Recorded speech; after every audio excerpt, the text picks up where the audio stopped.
তাহলে শুরু করা যাক। আচ্ছা, আরেকটু দেখি, এখনো জয়েন্ট হচ্ছে।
তোমাদের আগের দিন হেত্তাভাস, ভাবছিলাম আজকের ক্লাসে হেত্তাভাস বিভিন্ন জায়গা থেকে আলোচনা করবো। তোমাদের দেখবে একটা ইয়ারের হেত্তাভাস দিয়ে দেওয়া হয়েছে 2008 বা 9 পর্যন্ত। ওটা পেয়েছো তো আগের দিনের মেটেরিয়ালস এর সঙ্গেই? হ্যাঁ স্যার, পেয়েছি। ওটা পেয়েছো? এছাড়াও আরো কিছু হেত্তাভাস আমি দিয়ে দেবো। আলোচনার ক্লাসগুলো পরে রাখি, কেননা সিলেবাসটা যতদূর সম্ভব আগে শেষ করার দিকে যাই। বুঝতে পেরেছো? মাঝে একদিন দরকার হলে এক্সট্রা ক্লাস নিয়ে আমি হেত্তাভাসটা আলোচনা করে দেবো। ইয়ারের কোশ্চেন গুলো আরো যেগুলো আছে, আর এদিক ওদিক যা হেত্তাভাস পাবো, 40-50 খানা হেত্তাভাস টোটাল আলোচনা হবে। আজকে আমরা শুরু করি নাকি? এটাই মত তো সবার, নাকি হেত্তাভাসটা আলোচনা করব আজকে, বলো? আজকে ভাবছিলাম যে উপমানটা তো সবাই জানি, উপমানটা একটু 2 মিনিটে আলোচনা করে আমরা শব্দতে চলে যাই। ভাষা পরিচ্ছেদ শব্দখণ্ড কোনো ইউনিভার্সিটি পাঠ্য থাকে, কোনো ইউনিভার্সিটি পাঠ্য থাকে না। ওটা যে কত ইন্টারেস্টিং এবং ওখান থেকে অনেক কোশ্চেন আসে এবং ওটা খুব জানার জায়গা। আমরা শব্দ মানে ওই সেই আপ্তবাক্যং শব্দ আর কটা ক্রাইটেরিয়া এবং ওই শব্দের 2 প্রকার বিভাগ, এইটুকুই আমরা বেসিক্যালি জানি। কিন্তু শব্দের জায়গাটা যে কি ইম্পোর্টেন্ট সেটা আমরা দেখতে পাবো। আমি আজকে ভেবেছি যে উপমানটা একটু পড়িয়ে 2 মিনিটে আমরা শব্দতে ঢুকে যাব। শব্দ ওটা মোটামুটি 2টো ক্লাস লাগবে। তো এরকমটা ভেবেছি। তো তোমরা যদি চাও হেত্তাভাষার আলোচনা আজকে হবে, তোমরা যদি চাও আজকে আমরা শব্দের দিকে এগোবো। কোনটা বলো তোমরা? শব্দের দিকেই এগোন আপনি। দাদা আজকে শব্দের দিকে যাওয়া হোক, পড়া হয়নি একটু, শরীর হ্যাঁ, খারাপ ওগুলো তো ছিল। হ্যাঁ দাদা, ঠিক আছে। হ্যাঁ, এগুলো স্যার ইউনিভার্সিটিতে আছে তো স্যার? এগুলো পাবো তো? কোনগুলো? এই যে শব্দগুলো আপনি যেগুলো বলছেন, কারণ আমি তো কিছুই বুঝতে পারছি না ওখানকার পড়াশোনা। ওখানে পড়ানো কিছু বুঝতে পারছো না? না স্যার, এগুলো তো জীবনে পড়িনি, শুধু কানটাই পড়েছিলাম। কান্টের টুকুই তো মানে ওইটুকু কমন পেয়েছি। আর সোশ্যাল এপিস্টিমোলজি পড়াচ্ছে, তারপরে আহ আজকে ওই তুমি কান বিজ্ঞপতি হ্যাঁ, কান পড়েছো? Kant, Immanuel Kant. আচ্ছা, আচ্ছা। আমি সেটাই ভাবছি যে তুমি কান পড়েছো নাকি কান পড়েছো? আমি কান্টই বলেছি স্যার। আচ্ছা, তারপরে কান। একদিন হ্যাঁ, সোশ্যাল এপিস্টেমোলজি, তারপর আজকে কি সমস্ত বিজ্ঞপতি মাত্র সিদ্ধি, বিংশতিকা, এগুলো পড়াচ্ছে। এগুলো তো কিচ্ছু পড়িনি। আচ্ছা, আচ্ছা, ঠিক আছে। তুমি ইন্ডিয়ানের যে কোনো প্রবলেম আমাকে বলবে, কান্টেরও কোনো প্রবলেম হলে আমাকে বলবে। হুম? কোনো হ্যাঁ স্যার সমস্যা? একটুখানি দাদা হ্যাঁ একটা কোশ্চেন ছিল ইন্ডিয়ান থেকে। হ্যাঁ, বলো। হ্যাঁ, বলছি বৌদ্ধরা তো মানে মোক্ষ বলতে নির্বাণকেই স্বীকার করেছেন। তো তোমার কোশ্চেনটা সে তোমার তোমার কোশ্চেনটা বলবো কি আমি এরকম কি যে তারা তো ক্ষণিকত্ববাদী, তাহলে নির্বাণ কি ক্ষণিক? হ্যাঁ, হ্যাঁ, হ্যাঁ, হ্যাঁ, হ্যাঁ, এরকমই। বুঝতে পারছি, এরকম কোশ্চেন অনেকেই করে। তো দেখবে বৌদ্ধদের তোমার অব্যক্তানি দশবিধানী আছে দেখবে। হ্যাঁ, বৌদ্ধের 10টা বিষয়ে চুপ ছিলেন। তার মধ্যে হ্যাঁ, এটা একটা টপিক। অনেকে আচ্ছা। কোশ্চেন অনেকে কোশ্চেন করেছে যে আচ্ছা নির্বাণ লাভ করলে, যেমন অদ্বৈত বেদান্তে বা তোমার অন্যান্য দর্শন সম্প্রদায়ে তোমার আছে দেখবে যে মোক্ষের স্বরূপ, মানে মোক্ষাবস্থায় আমরা কি হয় আমাদের, এরকম আমাদের থাকে, মানে আমাদের বর্ণনা থাকে যে মোক্ষাবস্থায় আমাদের এরকম হবে, আমরা ব্রহ্মে লীন হয়ে যাব, আমরা ব্রহ্মই হয়ে যাব। হ্যাঁ, বা মতে কি বলে, সাংখ্য মতে দুঃখের নিবৃত্তি হবে, আমাদের কোনো দুঃখ থাকবে না। ঠিক আছে, এরকম অনেক কথা। হ্যাঁ, কিন্তু বৌদ্ধ মতে এটা একটা সত্যি একটা গভীর কোশ্চেন যে তারা সবকিছুই ক্ষণিক বলেন। তো তাহলে নির্বাণ যে লাভ করছি, নির্বাণটাও তো ক্ষণিক হওয়ারই কথা। কিন্তু আমার যেটা ধারণা, আমার যেটা মানে আমি যেটা উত্তরটা দিই সবাইকে এটাই, যে আহ তারা ক্ষণিকত্ববাদী, সবই ঠিক আছে। ক্ষণিকত্ব যেটা আলটিমেট বিষয়, যে বিষয়টাকে লাভ করলে আর কোনো কিছুর লাভ করার প্রয়োজন নেই, সেই বিষয়টাও হ্যাঁ, যদি ক্ষণিক হয়, তাহলে তো আমার এই জাগতিক বিষয় আর ওই আলটিমেট রিয়েলিটি যেটা, তার মধ্যে কোনো পার্থক্য থাকবে না। বোঝা গেল? তাহলে হ্যাঁ, হ্যাঁ, অবশ্যই তাকে সেই আলটিমেট বিষয়টাকে ক্ষণিকের থেকে অন্য কিছু ভাবতে হবে আমাদের, তাই তো? এটা তো লজিক। হ্যাঁ, যদি হ্যাঁ, সেটাও ক্ষণিক হয়, তাহলে আমাদের এই জাগতিক বিষয় আর ওই আলটিমেট নির্বাণ, তাহলে তার মধ্যে পার্থক্য কিছু নেই, দুটো একই হয়ে গেল, তাই তো? তাহলে হ্যাঁ, অবশ্যই আহ, সেটাকে ক্ষণিকের থেকে অন্য কিছু ভাবতে হবে, এটা রিসার্চের বিষয়। হ্যাঁ, এটা এবারে হ্যাঁ, তোমাকে বিভিন্ন জায়গা থেকে তোমাকে, তুমি যেটা বের করবে সেটাও তোমার মত, বিভিন্ন রেফারেন্স দিয়ে, এটা আমি যেটা বললাম এটাও আমার মত। এটা অব্যক্তানি দশবিধানির মধ্যে এই কোশ্চেনটা অন্যতম একটা কোশ্চেন। কিন্তু বৌদ্ধদেব চুপ ছিলেন, স্বয়ং বৌদ্ধদেব চুপ ছিলেন, আর আমরা কি বলবো বলো? আমাদের হ্যাঁ, যতটুকু ধারণা সেটা বললাম আর কি। বোঝা আচ্ছা, গেল? আচ্ছা, ঠিক আছে। যাই হ্যাঁ, হোক, হ্যাঁ, ঠিক আছে। হ্যাঁ, আমরা তাহলে ওই শব্দের দিকে এগোই। একটু এই ক্লাসগুলো ভাবছি ভিডিও অন রেখেই নেব, কেননা দু একটা ক্লাস ইউনিভার্সিটি ভিডিও অন রেখে নিলাম, ওদের খুব ভালো লাগলো, বলছে অফ রেখে মানে অফ করে ক্লাসটা নিলে কেমন একটা বোরিং বোরিং ভাব হয়ে যায়।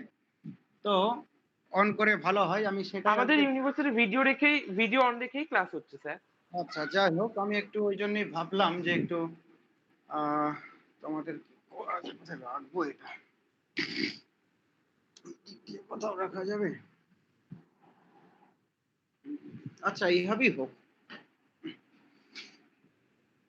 যাই হোক, তো তোমাদের দেখো একটা জিনিস, আগের দিন হেত্তাভাস পড়ালাম, হেত্তাভাসের বিভাগগুলো মনে আছে নিশ্চয়ই? বলো দেখি অসিদ্ধ হেত্তাভাস কয় প্রকার, এক একজন করে বলো।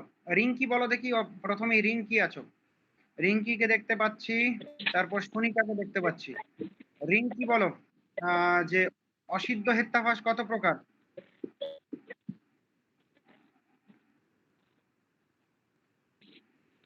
রিঙ্কি শুনতে পাচ্ছ না? আচ্ছা, সোনিকা বলো। স্যার বলবো? দাঁড়াও, হ্যাঁ সোনিকা স্যার, বলো। হ্যাঁ বলো, অসিদ্ধ হেত্তাভাস কত প্রকার? স্যার 3 প্রকার। 3 প্রকার, কি কি? আশ্রয় সিদ্ধ, আশ্রয় স্বরূপ সিদ্ধ, স্বরূপ সিদ্ধ, ব্যাপক সিদ্ধ।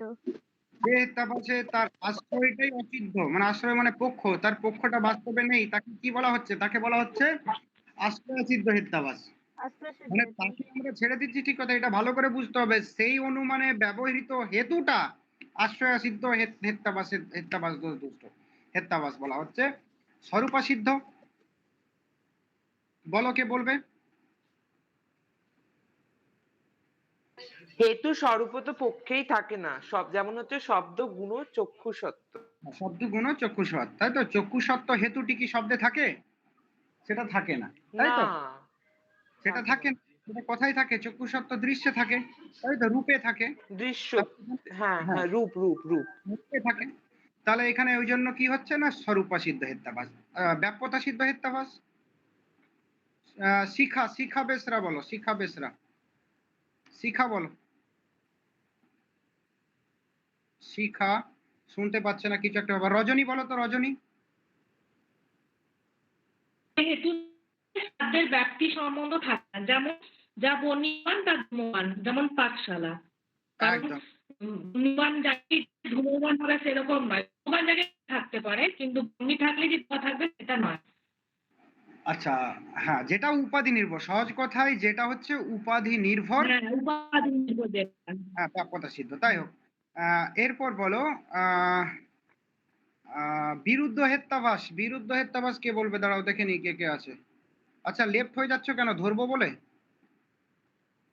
ইয়ে বলো তো, রিনি, রিনি বলো, বিরুদ্ধ হেত্যাভাস কাকে বলে? একটা উদাহরণ দাও।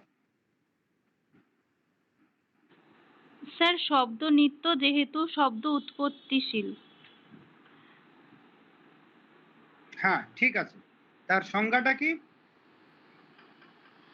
সংজ্ঞাটা যেখানে বলো। সাধ্যের হেতুটা সাধ্যকে সাধন করার পরিবর্তে সাধ্যের অভাবকেই সাধন করে ফেলে। সাধ্যা ভাব ব্যাপ্ত হেতু বিরুদ্ধ। ঠিক আছে, তোমার বলাটা ঠিকঠাক হয়েছে। এরপর বলো দেখি, ইয়ে সাহেলি, সাহেলি সরকার বলো, সৎ প্রতিপক্ষ। সব থেকে সোজাটা তোমাকে ধরেছি, সৎ প্রতিপক্ষ হেত্যাভাস।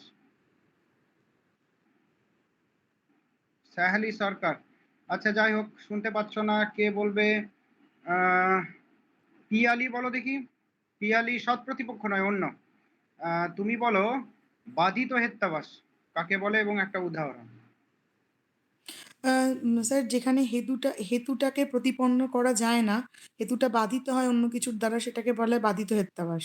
যেখানে কিন্তু অন্য কোনো প্রমাণের দ্বারা নিশ্চিত হয়, তাই তো? আচ্ছা, সহজ কথা, হ্যাঁ। বাধিত। যেমন বলো একটা। উম, বহ্নি। আমার খেয়াল পড়ছে। বহ্নি দিয়ে উদাহরণটা আছে একটা।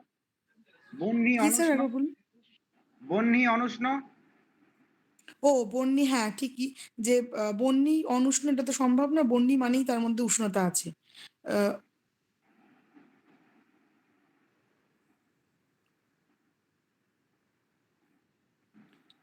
উদাহরণটা ঠিক আমার মনে পড়ছে না স্যার। বহ্নি অনুষ্ণ যেহেতু তা দ্রব্য, তাই তো? এরকম দিয়ে আমি যা খুশি করতে পারি। মানে যেটা যেটা বলা হচ্ছে সেটা নয়, সেটা অন্য কোনো প্রমাণ দ্বারা নিশ্চিত হবে আর কি, তাই তো?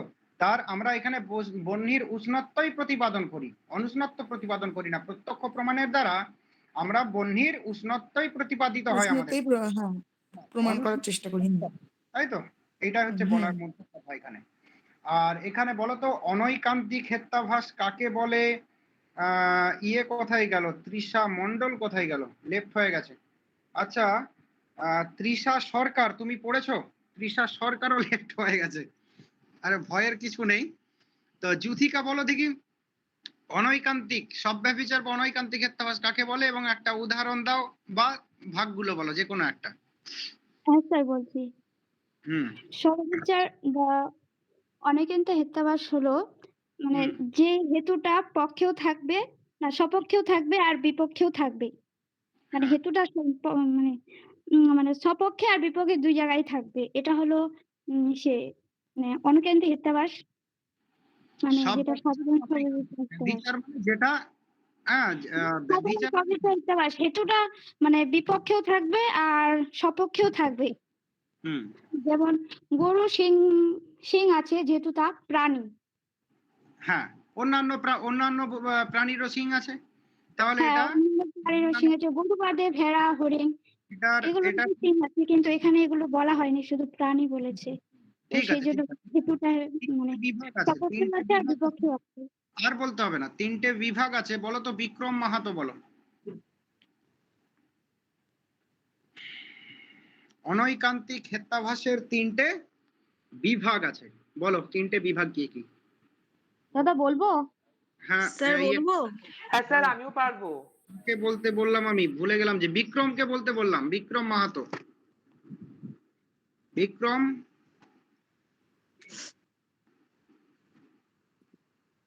হ্যাঁ স্যার বলুন স্যার। হ্যাঁ, তুমি বলতে হ্যাঁ পারবে? স্যার পড়া হয়নি স্যার।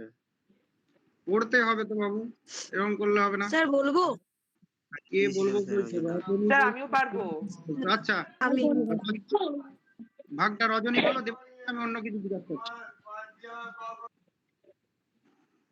সাধারণ বিচারী আচ্ছা ঠিক আছে, দেবাশিস বলো। সাধারণ এবং হ্যাঁ, দেবাশিস সাধারণটা বলো, সাধারণের সংজ্ঞা বলবে, উদাহরণ বলবে। স্যার সাধ্যাভাবের অধিকরণে যদি হেতু থাকে তাহলে সেখানে সাধারণ সবিবেচনা হয়, যেমন পর্বত, অগ্নিমান, প্রমেয়াত। মানে পর্বতে অগ্নি আছে যেহেতু পর্বতে প্রমেয়ত্ব আছে, কিন্তু প্রমেয়ত্ব তো হেতুটি সাধ্যতেও থাকে এবং সাধ্যাভাবেও থাকে। ঠিক, প্রমেয় শুধুমাত্র অগ্নিতে থাকে না বা বহ্নিতে থাকে না, সব অন্য যে বিষয় আমার জ্ঞানের সব বিষয় হয়, জায়গাতেই থাকে। হ্যাঁ হ্যাঁ তাহলে সব জায়গাতেই থাকে। যেটা আমার জ্ঞানের বিষয় সেটাই প্রমেয়। তাহলে অগ্নি যেমন আমার জ্ঞানের বিষয়, অন্যান্য বস্তুও জ্ঞানের বিষয়, তাহলে অগ্নিতেও থাকে, অন্য জায়গাতেও থাকে। এখানে আমার এটা কি না, পর্বত অগ্নিমান প্রমেয়ত্ব। আর পর্বতটা কি এখানে পক্ষ, অগ্নিটা সাধ্য, আর শেষে যেটা থাকবে সেটা হেতু। বোঝা গেল? তাহলে এই হেতুটা শুধুমাত্র সাধ্যে থাকছে না, সাধ্যের অভাবেও থাকছে, মানে সাধ্যেও থাকছে, সাধ্যের অভাবেও থাকছে। বলো অসাধারণ অনৈকান্তিক, মানসী বাকলি বলো, অসাধারণ অনৈকান্তিক। স্যার যেহেতু সপক্ষে বিপক্ষে কোথাও থাকে না, শুধু পক্ষে থাকে। শুধু পক্ষে, বলো। স্যার উদাহরণ হচ্ছে যেরকম আপেল মিষ্টি, যেহেতু তাতে আপেলত্ব আছে। আপেল মিষ্ট আপেলত্বাৎ, নিম তিক্ত নিমত্বাৎ, চিনি মিষ্ট চিনিত্বাৎ, আগ মিষ্ট আকত্বাৎ, এই ধরনের যা কিছু থাকবে সব কিছু কিন্তু অসাধারণ শব্দাবিচারী। ঠিক আছে, হ্যাঁ স্যার। এরপর বলো অনুপসংহারী। অনুপসংহারী কে বলবে এখানে? রিনি কি এর আগে বললে? রিনি হ্যাঁ স্যার বলেছি। তুমি বলেছো, তোমার বলার ইচ্ছা নেই অনুপসংহারী? না না স্যার বলছি। বলবো দাদা? আচ্ছা রিনি বলুক, রিনি বলুক। যেহেতু মানে কোনো অন্যয় দৃষ্টান্তেও থাকবে, আবার ব্যতিরেক দৃষ্টান্তেও থাকবে, মানে পক্ষটা যখন সবকিছু হবে। থাকবে না, তার কোনো অন্যয় দৃষ্টান্তও থাকবে না, রোহিত দৃষ্টান্তও থাকবে না। বোঝা গেল? থাকবে কেন? তার কোনো কিছুই থাকবে না। সব দিয়ে যখন আমি বলে দিচ্ছি, সব সকল কিছুকে তো আমি বলিয়ে দিলাম, তাহলে আমি তো কোনো অন্যয় দৃষ্টান্ত তো দেখাতে পারবো না যে এখানে এখানে থাকে, আবার ব্যতিরেক দৃষ্টান্ত দেখাতে পারবো না এখানে এখানে থাকে না। তাহলে সব জায়গাতেই থাকে, সব দিয়ে যে আমি অনুমানটা যে যে ক্ষেত্রে হবে সেটাই অনুপসংহারী। একদম মুদ্রা, মানে সহজ কথা, বুঝতে পারলে কিনা? যে আমার স্ফিয়ার ধরো, এই জন্য আমি বোর্ড নিয়ে বসেছি আজকে। দাঁড়াও,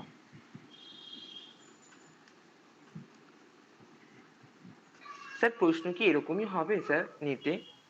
হ্যাঁ তো নেটে কি মনে হচ্ছে খুব কঠিন হবে? এই বিষয়গুলো এমনই লজিক্যাল, তুমি যদি শিখে যাও কোনো ব্যাপার নেই। ধরো আমার স্ফিয়ার মানুষের এটা, আমি যদি সব মানুষ সম্পর্কে বোঝাই তাহলে আমার টোটাল মানুষ সম্পর্কে বলা হয়ে গেল, আমার কোনো সমস্যা নেই। এবারে মানুষের আমি যদি অন্যই দৃষ্টান্ত দিই, হ্যাঁ বলে দিয়েছি তো, ওটা সব দিয়ে থাকলে মানুষের যদি আমি অন্যই দৃষ্টান্ত দিতে হয় তাহলে আমাকে এরকম করে দিতে হবে, এই মানুষগুলি হয় ম্যাড, তাহলে এগুলি ম্যাড মানুষের অন্যই দৃষ্টান্ত। এই মানুষগুলি হয় বুদ্ধিমান, এগুলো মানুষের অন্যই দৃষ্টান্ত। ধরো আমি এরকম বললাম, এই মানুষগুলি হয় ম্যাড, তাহলে এই মানুষগুলি ম্যাড নয়। বোঝা গেল? তাহলে ম্যাড মানুষের অন্যই দৃষ্টান্ত এটা, ম্যাড মানুষের ব্যতিরেক দৃষ্টান্ত এইটা। তাহলে আমি দেখাতে পারবো সেক্ষেত্রে। কিন্তু আমি যদি টোটাল মানুষ সম্পর্কে কথা বলে দিই, তখন সব বলে দিই, তখন কি আমার আর কিছু বলার থাকে? অন্যই দৃষ্টান্ত ব্যতিরেক দৃষ্টান্ত আর থাকে? থাকে না। বোঝা গেল? তাহলে সব দিয়ে যদি থাকে তাহলে সেক্ষেত্রে কি হবে? অনুপসংহারী। চোখ কান বুঝে। বোঝা গেল কিনা? তো হ্যাঁ স্যার। হ্যাঁ, এরপর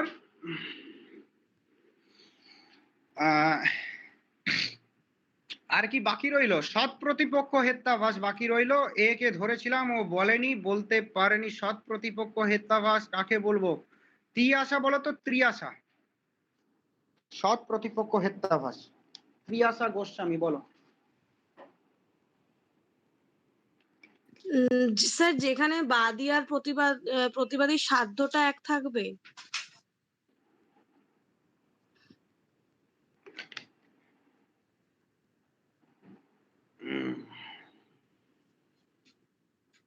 যস্য সাধ্যা ভাব সাধকং সাধ্যা সরি যস্য সাধ্যা ভাব প্রমাণান্তরেণ নিশ্চিত বাদিত। যেখানে সাধ্যাভাব অন্য কোনো প্রমাণের দ্বারা নিশ্চিত আমি বাধিত বলে দিলাম। যস্য সাধ্যাভাব সাধকং হেত্যন্তরং বিদ্যতে সৎপ্রতিপক্ষ। যেখানে সাধ্যাভাবের সাধক অপর কোনো বলশালী হেতু থাকে, তাই তো? যে মোদ্দা কথায় কি, যেখানে মানে যে অনুমানের সমান বলশালী অন্য কোনো অনুমান যখন থাকবে, তখন সেখানে ব্যবহৃত হেতুটা কি হবে? সৎ প্রতিপক্ষ হেত্যাবাদ। যেমন কি, যেমন বললাম ওই শব্দনিত্য, যেহেতু শব্দনিত্য যেহেতু শব্দত্ব আছে। আবার আমি বলছি শব্দ অনিত্য যেহেতু তার শ্রবণ ইন্দ্রিয়ের গ্রাহ্য। তাহলে দুটো এখানে সমান বলশালী কিনা? শব্দ নিত্য বলছি শব্দত্ব আছে, আবার শব্দ অনিত্য যেহেতু শ্রবণ ইন্দ্রিয়ের গ্রাহ্য। তাহলে এখানে দুটো পরস্পর সমান বলশালী অনুমান আমরা পাচ্ছি। তাহলে এখানে ব্যবহৃত যে হেতু সেটা কি? সেটা হচ্ছে যে তোমার সৎ প্রতিপক্ষ হেত্যাবাস। বোঝা গেল? এই হচ্ছে আমাদের হয়ে গেল টোটাল। এখানে অসিদ্ধ হয়ে গেল, অনৈকান্তিক তিনটে হয়ে গেল, বাধিত হয়ে গেল, আর এখানে বিরুদ্ধ। বিরুদ্ধটা বিরুদ্ধ হয়নি, ঠিক। বিরুদ্ধ বলো তো কেউ, বিরুদ্ধটা বাকি আছে। দেবাশিস বলো বিরুদ্ধ। কোন অনুমানে সাধ্য সাধনের জন্য এমন কোন হেতুর প্রয়োগ করা হয় সাধ্যা ভাবের মানে সাধ্যের ব্যাপ্যর হওয়ার পরিবর্তে বিপরীত সাধ্যা ভাবে ব্যাপ্য হয়। যেমন শব্দ নিত্য যেহেতু শব্দে উৎপত্তিশীল, মানে সাধ্য ব্যাপ্য হওয়ার জায়গায় সাধ্যা ভাব মানে সাধ্যের অভাব যেখানে সেইখানে ব্যাপ্য হয়। শব্দ, হ্যাঁ, শব্দ যদি আমি বলি যে নিত্য পদার্থ, তাহলে তাকে তো উৎপত্তিশীল পদার্থ বলতে পারবো না। এখানে শব্দ নিত্য যেহেতু শব্দ উৎপত্তিশীল, এখানে পক্ষ কোনটা? পক্ষ শব্দ। এখানে সাধ্য কোনটা? নিত্য পদার্থ। আর হেতু কোনটা? হেতু হচ্ছে উৎপত্তিশীল। আর বা একই ধরনের উদাহরণ, শব্দ নিত্য যেহেতু তা কার্য, তাহলে কার্য বা উৎপত্তিশীল, এটা কি? এটার বিরুদ্ধ কিনা শব্দটা? সরি, ভুল বলছি, ওই নিত্য, শব্দ নিত্য। শব্দ নিত্য যেহেতু শব্দ উৎপত্তিশীল বা কার্য, তাহলে ওই নিত্য আর উৎপত্তিশীল বা কার্য, তাহলে এটা পরস্পর বিরুদ্ধ কিনা? বোঝা গেল? যেটা উৎপত্তিশীল সেটা নিত্য পদার্থ হতে পারে না, যেটা কার্য, কার্য মানেই কোনো কিছু উৎপত্তি হয়েছে তার, তবে সেটা কার্য হবে। তাহলে যেটা কার্য সেটা উৎপত্তিশীল পদার্থ। তাহলে উৎপত্তিশীল আর নিত্য এটা পরস্পর বিরুদ্ধ। যাই হোক, আমাদের হেত্যাবাসের জায়গাটা আমি এইভাবে আলোচনা করলাম। একটু কেন না এইভাবে করলে মনে থাকে আমাদের পুরো ব্যাপারটা। একটু তোমরা সবাই ভেবে নেবে, একটু, আর কিছু নয়, একটু ভেবে নেবে যে এই সংজ্ঞা হচ্ছে, এই উদাহরণ হচ্ছে, এটার কোনটা পক্ষ সাধ্য হেতু, আর এটা কেন এইটা হচ্ছে, আর কিছু নয়। ব্যাস, আমরা এফেরে যাচ্ছি অন্য একটা জায়গায়। কোন জায়গায়? ধরো উপমিতি, শব্দ, যে আমরা উপমান, উপমানটা একটু বলে দিই। উপমান তো আমরা সবাই জানি, তাই তো?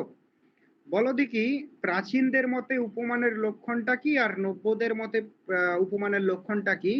রজনী বলো দেখি। প্রাচীন মতে উপমানের লক্ষ্য হলো সাদৃশ্য জ্ঞান, আর নব্য মতে, আর প্রাচীন মতে হচ্ছে অতীতের বাক্যার্থ স্মরণ। এটা তো উপমান। প্রাচীন আর নব্য মতে উপমান কোনটি সেটা, এটা একটা লক্ষণ আছে।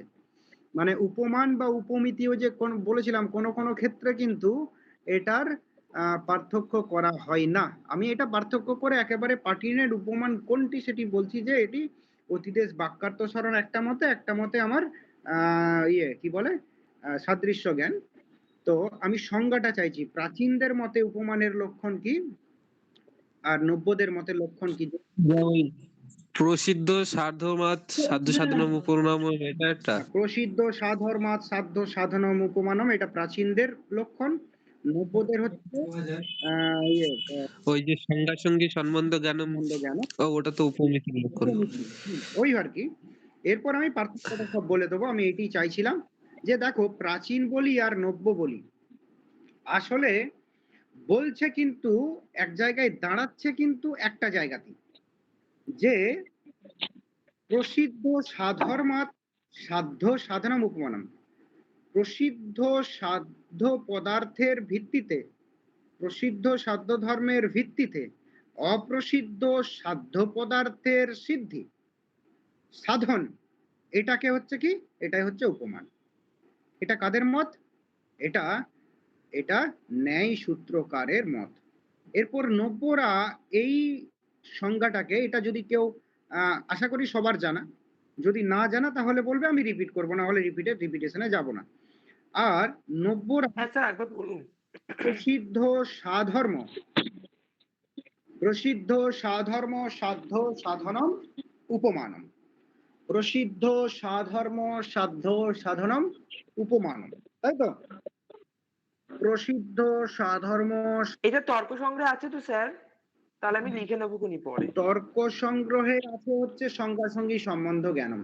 প্রসিদ্ধ সাধর্মাৎ সাধ্য সাধনম আছে ন্যায় সূত্রে, তোমরা এম এ ভর্তি হয়েছো, এরপরে পেয়ে যাবে, ওখানে দেখবে পড়া।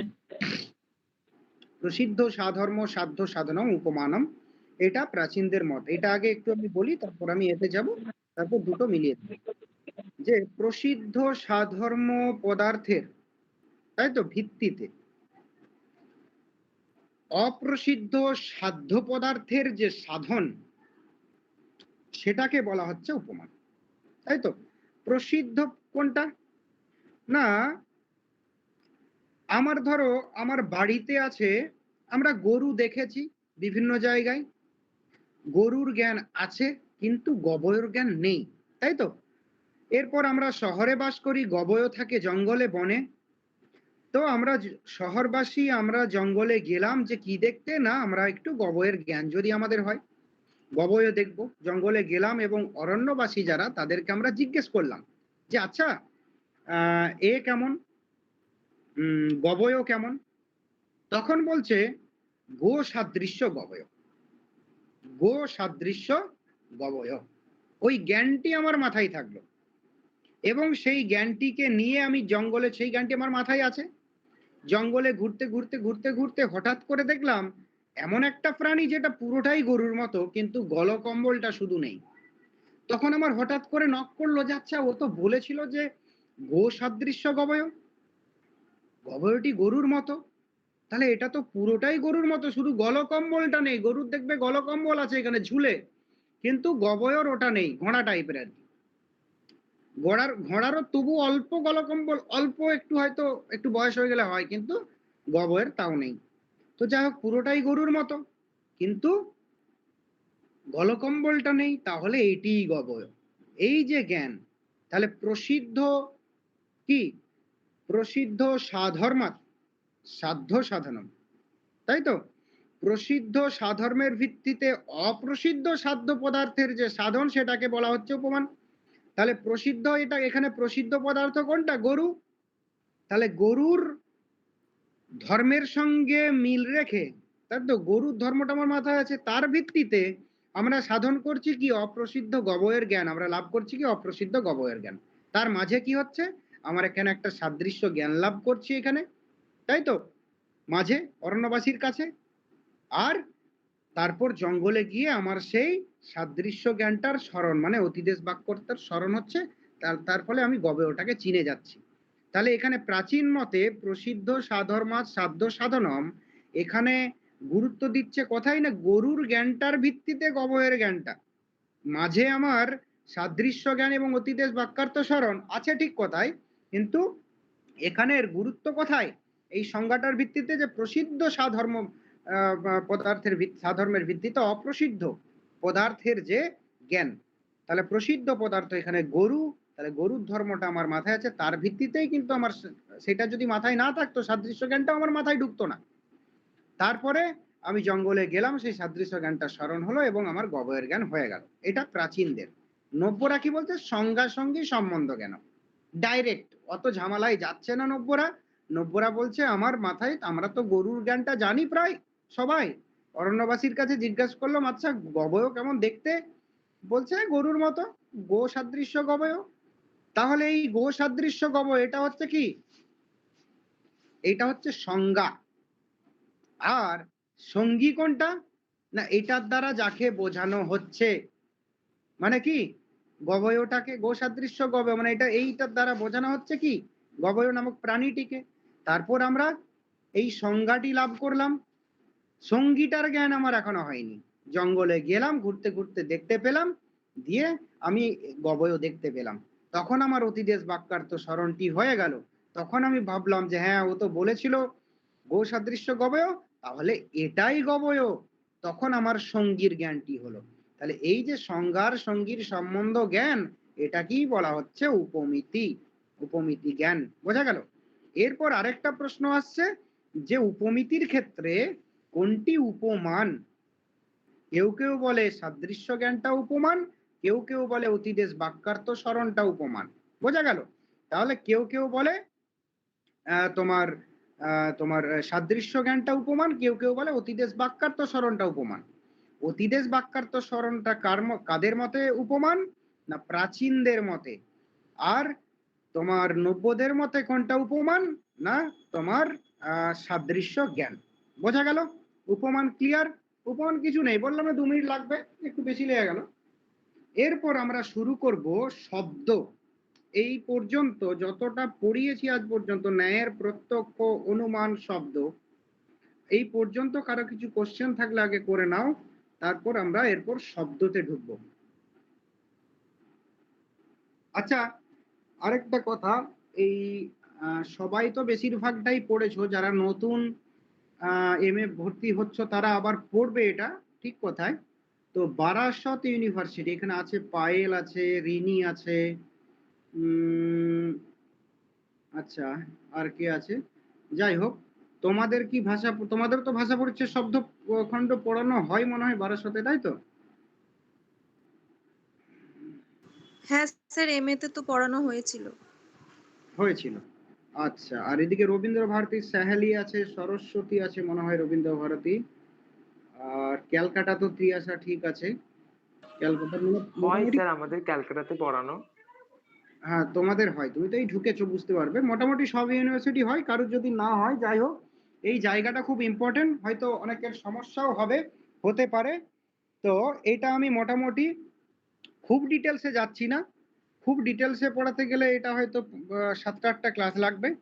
তো সেটাকে আমি ভেবেছি 2টো ক্লাসে তোমাদের পড়াবো, আজকে আর আরেকটা দিন, যতটা সম্ভব ছোট করে। এটা তোমাদের খুব কাজে লাগবে, এবং এখান থেকে এখানের অনেক কনসেপচুয়াল কোশ্চেন আছে, মানে শুধু নেট নয়, ইভেন যে কোনো ইন্টারভিউ এই জায়গাটা খুব ভাইটাল একটা ইম্পর্টেন্ট একটা জায়গা। তো যাই হোক, আমরা সাধারণ অর্থে শব্দ মানে কি পড়েছি এর আগে, তর্ক সংগ্রহে অল্প একটু পড়েছি, যে কি বলো শব্দের লক্ষণ বলো তো কেউ। তর্ক সংগ্রহ, আপ্তবাক্যং শব্দং। আপ্তবাক্যং শব্দ পড়েছি, বা আপ্ত উপদেশং, তাই তো? আমরা হ্যাঁ আপ্ত ব্যক্তির উপদেশ পড়েছি, বা আপ্তবাক্যং, আপ্ত ব্যক্তির বাক্য শব্দ এরকম পড়েছি। আপ্তবাক্যং শব্দ এটা তর্ক সংগ্রহকার বলেছেন। আর আপ্ত উপদেশং শব্দ এটা হচ্ছে ন্যায় সূত্রকার মহর্ষি গৌতমের মত। গৌতমের ন্যায় সূত্রে আমরা দেখতে পাই যে আপ্ত উপদেশ শব্দ, তাই তো? আপ্ত ব্যক্তির যে উপদেশ সেটা হচ্ছে শব্দ। আর তর্ক সংগ্রহ গ্রন্থে আমরা দেখতে পাই কি না আপ্ত বাক্যং শব্দ। যাই হোক, আমরা ওই জায়গাতে যাব। আমি তার আগে শব্দ সাধারণ অর্থে আমাদের শব্দ, এখানে অনেক কিছু বিষয় আসবে, যে আমরা তাহলে শব্দ বোধ আমাদের কোনটি, তাই তো? আমাদের শব্দবোধ, এখানে শব্দ সাধারণ অর্থে শব্দ কত প্রকার, কি কি, আমরা যে আপ্তবাক্যং শব্দ, আপ্ত এই যে শব্দ বলছি সেটা কোন ধরনের শব্দ, তারপর আমরা সংজ্ঞায় যাব, শব্দের ফাংশন নিয়ে আলোচনা করব। যাই হোক, আমরা সাধারণ অর্থে বলি ঘট, একটা ঘট বলছি সরু গলাওয়ালা, আমরা বুঝি কি, আমরা বুঝি একটা বিশেষ বস্তু, তাই তো? বলছি ঘট, আমরা বলি ঘট, কিন্তু বুঝি কি, বুঝি একটা বিশেষ একটা বস্তু কিনা। আমরা বলছি পেন, আমরা পেন বলছি, কিন্তু বুঝছি কি এরকম একটি বস্তুকে। আমরা বলছি বই, আমরা বলছি খাতা, কিন্তু বুঝছি কি এরকম একটি বস্তুকে। দেখো খুব ইন্টারেস্টিং। তাহলে আমরা মুখে এক বলছি, বুঝছি এক বস্তুকে, তাই তো? তাহলে এই যে এই নির্দিষ্ট একটি বস্তু আমরা নির্দিষ্ট একটি শব্দ দ্বারাই কিন্তু বুঝছি, তাই তো? তাহলে আমরা বলছি একটা নির্দিষ্ট শব্দ, আমরা বুঝছি একটা বস্তুকে। মানে আমরা নির্দিষ্ট শব্দের একটি নির্দিষ্ট অর্থকেই বুঝে থাকি। তাহলে এই যে একটি নির্দিষ্ট শব্দ এবং তার এই নির্দিষ্ট অর্থ অর্থাৎ বস্তু, তাই তো? এটা ইম্পর্টেন্ট। তাহলে আমরা একটা নির্দিষ্ট শব্দের দ্বারা একটা নির্দিষ্ট অর্থকেই আমরা বুঝে থাকি, তাই তো? তাহলে এই যে এই শব্দটাকে আরেকটা কি বলতে পারি না, শব্দটাকেই যখন আমি খাতাতে বা বোর্ডে লিখছি তখন সেটাই হয়ে গেল পদ, ঠিক কিনা? এই শব্দ যেটা আমরা বলছি ঘটটাকে আমি বোর্ডে লিখে দিলাম, সেই ঘট শব্দ আমি যখন মুখে বলছি শব্দ, আবার ঘটটা যখন বোর্ডে লিখলাম তখন সেটা পদ, তাই তো? শব্দ পদ তাহলে কি কিসের পার্থক্য? লিখিত আর কথিতের পার্থক্য। বলা আর লিখার পার্থক্য হচ্ছে শব্দ আর পদ। বোঝা গেল? তাহলে এই শব্দ বা পদ আমি এরপর ইউজ করব শব্দ বা পদ, ওই জন্য ওটা বললাম যে তাহলে শব্দ এবং পদের মধ্যে পার্থক্যটা বোঝাতে হবে। তাহলে শব্দ এবং পদ আমরা বলছি বা লিখছি, আমরা বুঝছি কি একটা বিশেষ বস্তুকে। বোঝা গেল? এই যে একটা বিশেষ শব্দের দ্বারা একটা বিশেষ অর্থকে বোঝা, একটা বিশেষ শব্দ বা বিশেষ পদের দ্বারা একটা বিশেষ ব্যক্তি বা বিশেষ বস্তুকে বোঝা, এটাই হচ্ছে শব্দবোধ। বোঝা গেল শব্দবোধ কাকে বলে? এই যে একটা নির্দিষ্ট স্যার একটু আস্তে আস্তে বলবেন, যে লিখে নেবো আমি। একটি নির্দিষ্ট পদ বা একটি নির্দিষ্ট শব্দের দ্বারা একটি নির্দিষ্ট ব্যক্তি বা বস্তু অর্থাৎ একটি নির্দিষ্ট পদার্থকে বোঝাই হচ্ছে কি শব্দবোধ। বোঝা গেল?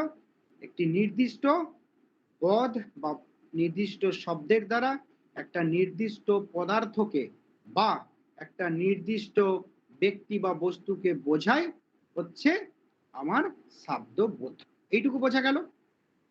বোঝা গেল কিনা? হ্যাঁ স্যার, বুঝতে পেরেছি এটা। এরপরে এটা কি আমি সহজ করে বলতে পারি? কেমন সহজ করে বলতে পারি? না, বলতে পারি ধরো কোন পদের কি অর্থ সেটাকে জানাই হচ্ছে আমার শব্দবোধ। কোন পদের কি অর্থ সেটা জানাই, সেটা বোঝাই সহজ কথায় হচ্ছে শব্দবোধ। বা কোন শব্দের কি অর্থ, তাহলে সেটা জানাই হচ্ছে শব্দবোধ, তাই তো? এইটুকু ক্লিয়ার যে আমরা প্রথমে কি বুঝলাম যে আমরা বলি এক আর বুঝি এক। আমরা বলছি ঘট আর বুঝছি একটি বস্তুকে। আমরা বলছি পেন, বুঝছি এই বস্তুটিকে। বুঝছি ধরো এটা চক, ধরো এটা চক বলছি আর চক নামক বস্তুটিকে বুঝছি।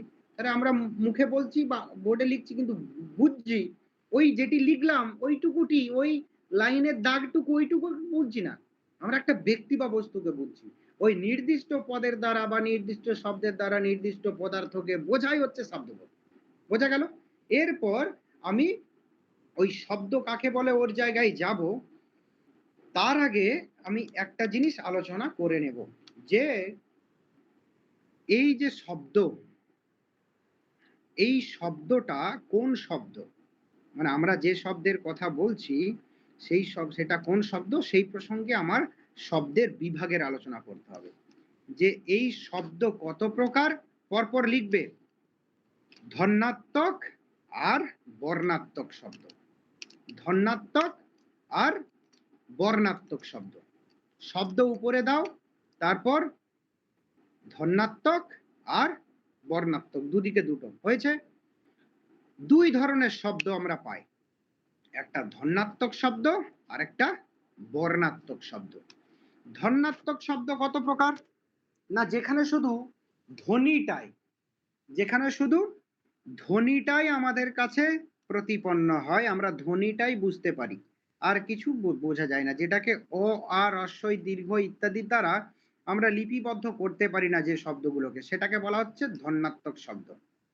তাহলে কি বললাম, যে শব্দ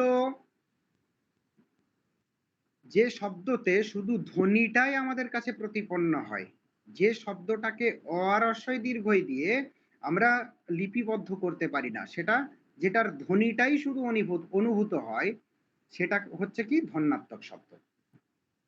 হয়েছে? এটার ক্লাস নোটটা যতটা সম্ভব নেবে। এই ধন্যাত্মক শব্দ 3 প্রকার। একটা হচ্ছে সংযোগজ শব্দ, একটা বিভাগজ শব্দ, আর একটা শব্দজ শব্দ।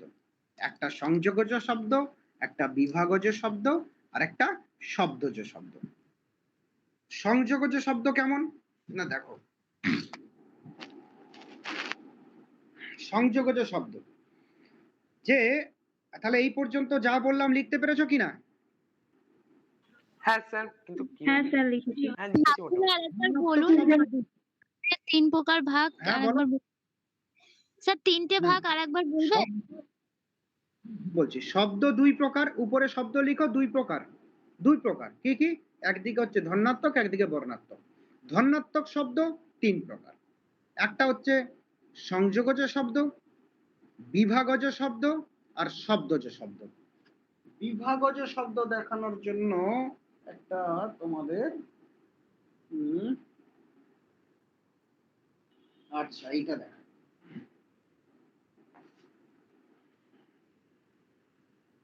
যাই হোক, তাহলে সংযোগজ কোনটা? সংযোগজ হয়েছে পাশে লিখো, অভিঘাত পূর্বক সংযোগ। অভিঘাত পূর্বক সংযোগ, ধরো এইটা আমি আলতো করে দুটো তালু সংযোগ করালাম, এটাও সংযোগ, কিন্তু এখানে কোনো শব্দ উৎপন্ন হলো না। কিন্তু এটা জোর করে যদি দিয়ে দিলাম, দেখো শব্দ উৎপন্ন হলো। অভিঘাত পূর্বক, জোরপূর্বক সংযোগ। বোঝা গেল? তাহলে অভিঘাত পূর্বক সংযোগ যদি হয় তবেই কিন্তু শব্দ উৎপন্ন হবে, না হলে হবে না। তাহলে অভিঘাত পূর্বক সংযোগ জন্য শব্দ, তাই তো? তাহলে এখানে সংযোগজ শব্দ মানে কি? অভিঘাত পূর্বক সংযোগ জন্য শব্দ, এটা বুঝতে হবে। মানে অভিঘাত পূর্বক সংযোগ বুঝতে হবে। তাহলে সংযোগজ শব্দ আমাদের দুটি বস্তু যখন জোরে শব্দ হয়, মানে জোরে যখন সংযোগ হয়, অভিঘাত পূর্বক সংযোগ হয়, তখন তখন শব্দ উৎপন্ন হয়। কিন্তু আলতো করে দুটো বস্তুর সংযোগ, কোনো শব্দ নেই। তাহলে সংযোগজ শব্দ, এখানে সংযোগজ মানে কি? সংযোগ মানে এখানে কি বুঝতে হবে? অভিঘাত পূর্বক সংযোগ। বিভাগের ক্ষেত্রেও তাই। দেখো এটা একটা কাগজ, এটা একটা কাগজ, অভিঘাত পূর্বক বিভাগের ক্ষেত্রে কিন্তু অভিঘাত পূর্বক বিভাগ হতে হবে, তাই তো? আলতো করে, এটা কি, এটা কি? ও ঠিক আছে। তো সংযোগজ শব্দ যেমন বললাম অভিঘাত পূর্বক সংযোগ, সেরকম বিভাগজ শব্দ, সেখানে বিভাগ মানেও বুঝতে হবে অভিঘাত পূর্বক বিভাগ। বুঝতে পেরেছো? জোরপূর্বক, যে আমি আলতো করে, ধরো আমি এটা নিলাম এই কারণে যে আলতো করে আমি এটা বিভাগ করছি, আলতো করে বিভাগ করছি। কোনো শব্দ পাচ্ছ? কোনো শব্দ নেই, কিন্তু এটা কি দেখো অভিঘাত পূর্বক বিভাগ, শব্দ হলো কিনা? হলো তো? শুনতে পেলে তো? জোরপূর্বক, হ্যাঁ স্যার, শুনতে অভিঘাত পূর্বক। পেয়েছি। তাহলে সংযোগজ শব্দ মানে অভিঘাত পূর্বক সংযোগ। বিভাগজ শব্দ মানে কি? এখানে বিভাগ মানে অভিঘাত পূর্বক বিভাগ। তাহলে জোরপূর্বক সংযোগ থেকে আমার শব্দ উৎপন্ন হয়, জোরপূর্বক বিভাগ থেকে শব্দ উৎপন্ন হয়। আরেকটা শব্দ আছে যেটা হচ্ছে শব্দজ শব্দ। এই যে প্রথম উৎপন্ন যে শব্দ, এই যে শব্দ হলো প্রথম উৎপন্ন যে শব্দ, সেই শব্দ উৎপত্তির, এটার জন্য আমার বোর্ড লাগবে। উৎপত্তির প্রথম ক্ষণে আমার কোনো দুটো বস্তুর মধ্যে সংযোগ হয়ে, অভিঘাত পূর্বক সংযোগ হয়ে এখানে একটা শব্দ উৎপন্ন হলো। বোঝা গেল? সেই প্রথম উৎপন্ন যে শব্দ, শব্দের উৎপত্তি ক্রমটা কি ন্যায় মতে আমরা জেনেছি তর্ক সংগ্রহে অনেক আগে। একটা হচ্ছে কদম্ব মুকুলের ন্যায়, আর একটা হচ্ছে বিচি তরঙ্গের ন্যায়, তাই তো? তো যেভাবেই মানে কদম্ব মুকুলের ন্যায় শ্রোতার কানে পৌঁছায়, বা বিচি তরঙ্গের ন্যায় শ্রোতার কানে পৌঁছায়। তো যেভাবেই হোক না কেন, ন্যায় মতে শব্দ কি করে? এই যে প্রথম উৎপন্ন যে শব্দ, সে কি করে? তার সমজাতীয় অপর একটি শব্দকে উৎপন্ন করে দিয়ে সে নিজে ধ্বংস হয়ে যায়। আবার এই দ্বিতীয়, সেও কি তার সমজাতীয় অপর একটি শব্দকে উৎপন্ন করে সে নিজে ধ্বংস হয়ে যায়। এই হবে, আমি এরকম নাম দিচ্ছি যে এস, প্রথমটা এস, তারপরে S1 কি করলো, S2 কে উৎপন্ন করে S1 ধ্বংস হয়ে গেল। S2 কি করলো, S3 কে উৎপন্ন করে S2 ধ্বংস হয়ে গেল। S3 কি করলো, S4 কে উৎপন্ন করে S3 ধ্বংস হয়ে গেল। এই হবে আমাদের কোনো এক সময়তে ধরো S5 এই অবস্থায় শ্রোতার কানে পৌঁছাচ্ছে। তাহলে এই প্রথম যে এস, প্রথম উৎপন্ন শব্দ, এটা কি কোনো না কোনো বস্তু জন্য, কোনো না কোনো বস্তুর সংযোগ বা বিভাগ বশত উৎপন্ন হয়েছে, তাই তো? আর এই প্রথম উৎপন্ন শব্দ বাদ দিয়ে বাকি শব্দগুলো, এগুলো কি, এগুলো হচ্ছে শব্দজ শব্দ। বোঝা গেল না? দেখো, এই প্রথম উৎপন্ন শব্দের পূর্বে আছে কি বস্তু, কোনো না কোনো বস্তুর সংযোগ বা বিভাগ থেকে উৎপন্ন হয়েছে প্রথম উৎপন্ন, কিন্তু তারপর S1 S2 S3 S4 এগুলোর পূর্বে কোনো বস্তু নেই, এগুলোর পূর্বে আছে শব্দ। এগুলোকে বলা হচ্ছে শব্দজ শব্দ। শব্দজ শব্দ কাকে বলে বোঝা গেল? বোঝাতে পারলাম কিনা বলো? তার মানে সেই শব্দের উৎপত্তি স্থল থেকে কানে পৌঁছানো পর্যন্ত তার মধ্যস্থ যে শব্দগুলো, সেটা হচ্ছে শব্দজ শব্দ। তো প্রথম উৎপন্ন যে শব্দ, সেগুলো কি, আমি ধরো দুটো বস্তুর সংযোগ, অভিঘাতপূর্বক সংযোগ বুঝতে হবে, বা অভিঘাতপূর্বক বিভাগ।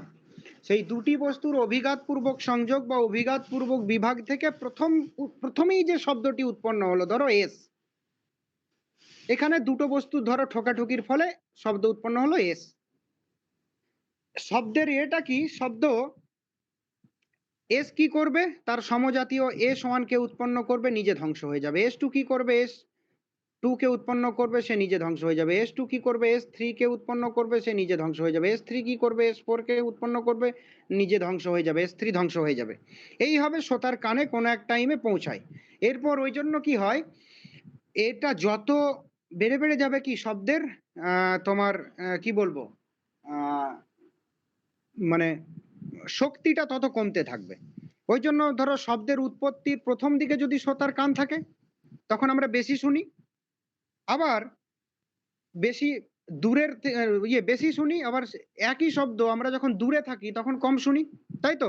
তাহলে কম আর বেশি, বোঝা গেল তো? তাহলে আমরা, যাই হোক, আমার মূল এখানে বলার উদ্দেশ্য যেটা, যে প্রথম উৎপন্ন যে শব্দ, সেটা কোনো না কোনো বস্তুর সংযোগ বা বিভাগ থেকে উৎপন্ন, কিন্তু তার পরবর্তী যে শব্দগুলো S1 S2 S3 S4, দেখো S1 এর আগে কি আছে, কোনো বস্তু আছে না শব্দ আছে, এস আছে শব্দ।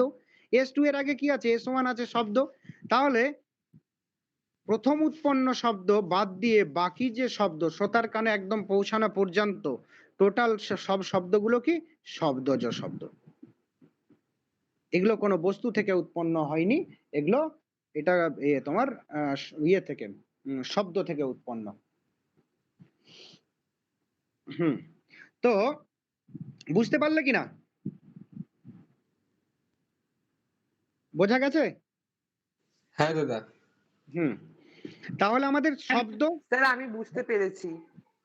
হ্যাঁ তুমি বুঝতে পেরেছো, কিন্তু কেউ বুঝতে পারোনি কিনা বলো তো? বুঝতে পারোনি এমন কেউ আছে? তাহলে আমরা কি বললাম এতক্ষণ, যে শব্দ দুই প্রকার, ধন্যাত্মক এবং বর্ণাত্মক। ধন্যাত্মক শব্দ আবার তিন প্রকার, সংযোগজ, বিভাগজ এবং শব্দজ শব্দ, তাই তো? সংযোগজ মানে অভিঘাতপূর্বক সংযোগ, বিভাগজ মানে অভিঘাতপূর্বক বিভাগ, মানে জোরপূর্বক আর কি। আস্তে করে সংযোগ হলে হবে না, আস্তে করে বিভাগ হলে হবে না, তাহলে আমাদের কোনো নেই, মানে শব্দ উৎপন্ন হবে না। আরেকটা কি, আরেকটা বললাম শব্দজ শব্দ, যে শব্দ উৎপত্তি স্থল থেকে শ্রোতার কানে পৌঁছায়। হ্যাঁ, আমাদের মতগুলোও বলেছি, দুটো মত আছে, একটা বিচি তরঙ্গ, একটা কদম্ব মুকুলের ন্যায়, ঠিক আছে। কিন্তু সেটা বাদ দিয়েও আমার মূল এখানে ইম্পর্টেন্ট পয়েন্ট হলো, প্রথম উৎপন্ন যে শব্দ, সেটা হলো কি, সেটা কোনো না কোনো বস্তু জন্য, কোনো না কোনো বস্তুর সংযোগ বা বিভাগ থেকে উৎপন্ন, কিন্তু তোমার তার পরবর্তী ক্ষণের শব্দগুলো, মানে একদম শ্রোতার কানে পৌঁছানো পর্যন্ত শব্দগুলো কিন্তু শব্দজ শব্দ। বোঝা গেল? এই পর্যন্ত ধন্যাত্মক শব্দ বোঝা গেল কিনা? বোঝা গেল? হ্যাঁ স্যার। অসুবিধা থাকলে বলবো অবশ্যই। না হ্যাঁ স্যার বলো। বুঝেছি। হ্যালো, বলছি পায়েল বলছি কি স্যার হ্যাঁ, কদম্ব মুকুলের ন্যায় কিভাবে পৌঁছায় আর বিচি তরঙ্গের ন্যায় কিভাবে পৌঁছায় একটু বলবেন এটা? কদম্ব মুকুলের ন্যায় সোজা পৌঁছায়, আর বিচি তরঙ্গের ন্যায় পুকুরে একটা ঢিল ফেললে চারিদিকে গোল ভাবে রিং করে যেটা আসে। আর কদম্ব মুকুলের ন্যায় সোজাসুজি কদমের মুকুলটা কেমন এরকম দেখবে, মাঝখানটা গোল আর সোজা পাপড়ি গুলো, তাই তো? এই টাইপের বেশি আছে এরকম পাপড়ি সোজা। কেউ কেউ বলে এরকম কদম্ব মুকুলের ন্যায় পৌঁছায় সোতার কানে, আর এইটা এরকম যে এখানে উৎপত্তি হলো চট করে সোতার কানে একদম সোজা পৌঁছে গেল। আবার কেউ কেউ বলে বিচি তরঙ্গের ন্যায়। যেমন ধরো আমরা তো গ্রামের যারা মানুষ সবাই জানি কেমন করে আমাদের বিচি তরঙ্গ গুলো পৌঁছায়। যে ধরো এখানে একটা বড় পুকুর, এখানে একটা ঢিল ফেললে, কোনো পাথর ইট, দেখবে তরঙ্গটা এইভাবে এইভাবে ঘুরে ঘুরে আসে, বুঝেছো? পুকুরের পাড় দিয়ে এইভাবে দেখবে পাড়ে এসে মিলিয়ে যায়, বুঝতে পেরেছো? হ্যাঁ স্যার। তো যাই হোক, তর্ক সংগ্রহে পাবে তোমরা, তর্ক সংগ্রহটা বারবার বলি ভালো করে একটু পড়বে। তর্ক সংগ্রহ একটু পড়লে এগুলো একটু ভালো বুঝতে পারবে সহজে, চট করে, কোনো অসুবিধা হবে না।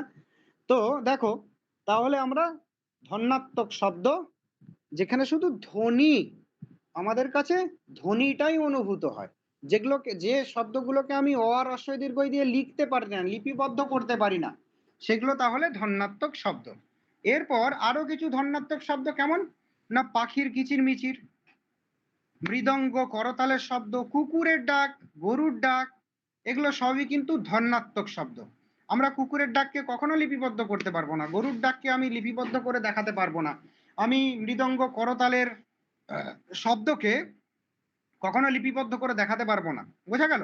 তাহলে এগুলো কিন্তু সবই ধন্যাত্মক শব্দ। ঢাকের আওয়াজ, এগুলো সবই কিন্তু ধন্যাত্মক শব্দ। যাই হোক, আরেক প্রকার শব্দ আছে, সেটা হচ্ছে কি বর্ণাত্মক শব্দ। ধন্যাত্মক এবং বর্ণাত্মক শব্দ, তাই তো? যেখানে বর্ণাত্মক শব্দ কি না, যে শব্দগুলোকে আমরা কণ্ঠ, তালু, জিহ্বা, ওষ্ঠ ইত্যাদির মাধ্যমে কি আমরা প্রকাশ করতে পারি, তাই তো?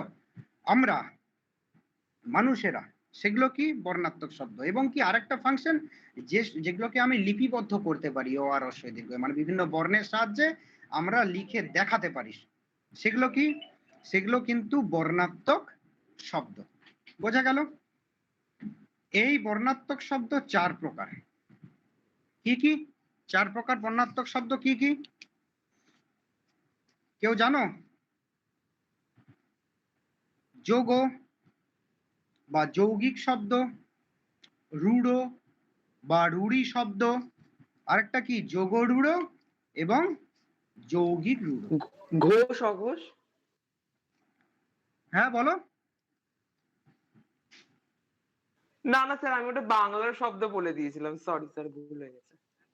আচ্ছা, একটা হচ্ছে যোগ বা যৌগিক শব্দ, 2 নাম্বার হচ্ছে রূঢ় বা রূঢ়ি শব্দ, 3 নাম্বার হচ্ছে যোগ রূঢ় শব্দ, 4 নাম্বার হচ্ছে যৌগিক রূঢ় শব্দ। বোঝা গেল?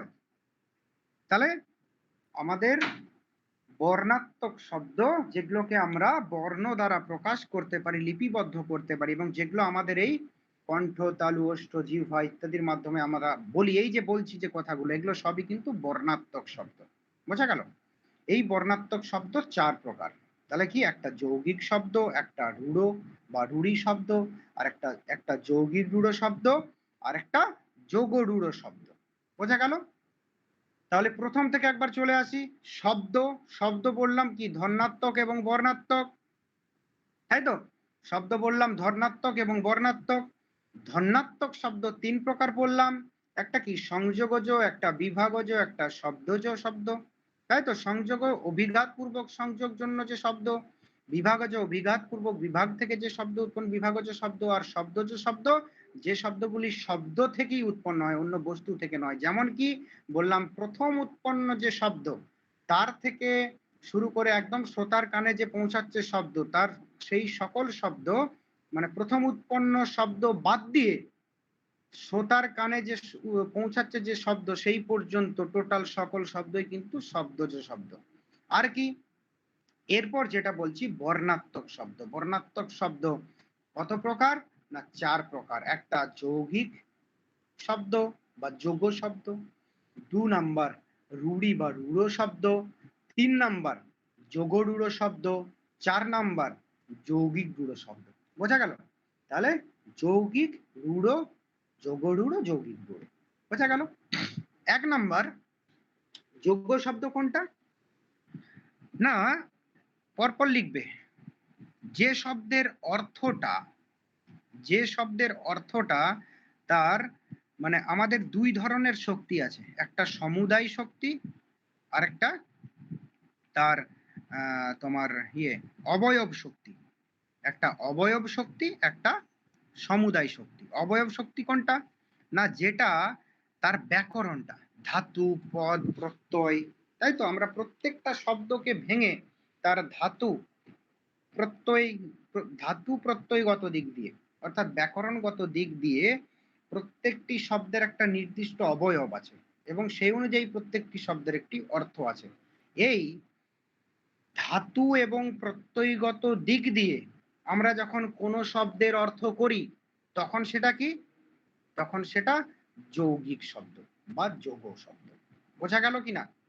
যখন আমরা ধাতু এবং প্রত্যয়গত, কি বললেন? যে শব্দের অর্থটা তার ধাতু এবং প্রত্যয় থেকে প্রাপ্ত হয়, অর্থাৎ ব্যাকরণ থেকে প্রাপ্ত হয়, ধাতু এবং প্রত্যয়গত দিক দিয়ে প্রত্যেক শব্দকে ভেঙে তার একটা আমি অর্থ পাই আমরা।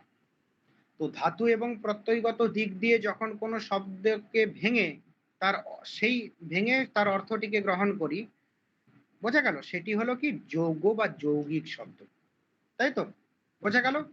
যোগ শব্দ কি? যখন কোনো শব্দের, আরো সহজ করে, যে ধাতু এবং প্রত্যয়গত দিক দিয়ে ভেঙে যে অর্থ হয় সেই অর্থটিকে যখন আমরা গ্রহণ করি তখন সেটাকে বলা হয় তোমার যোগ শব্দ। তাই তো?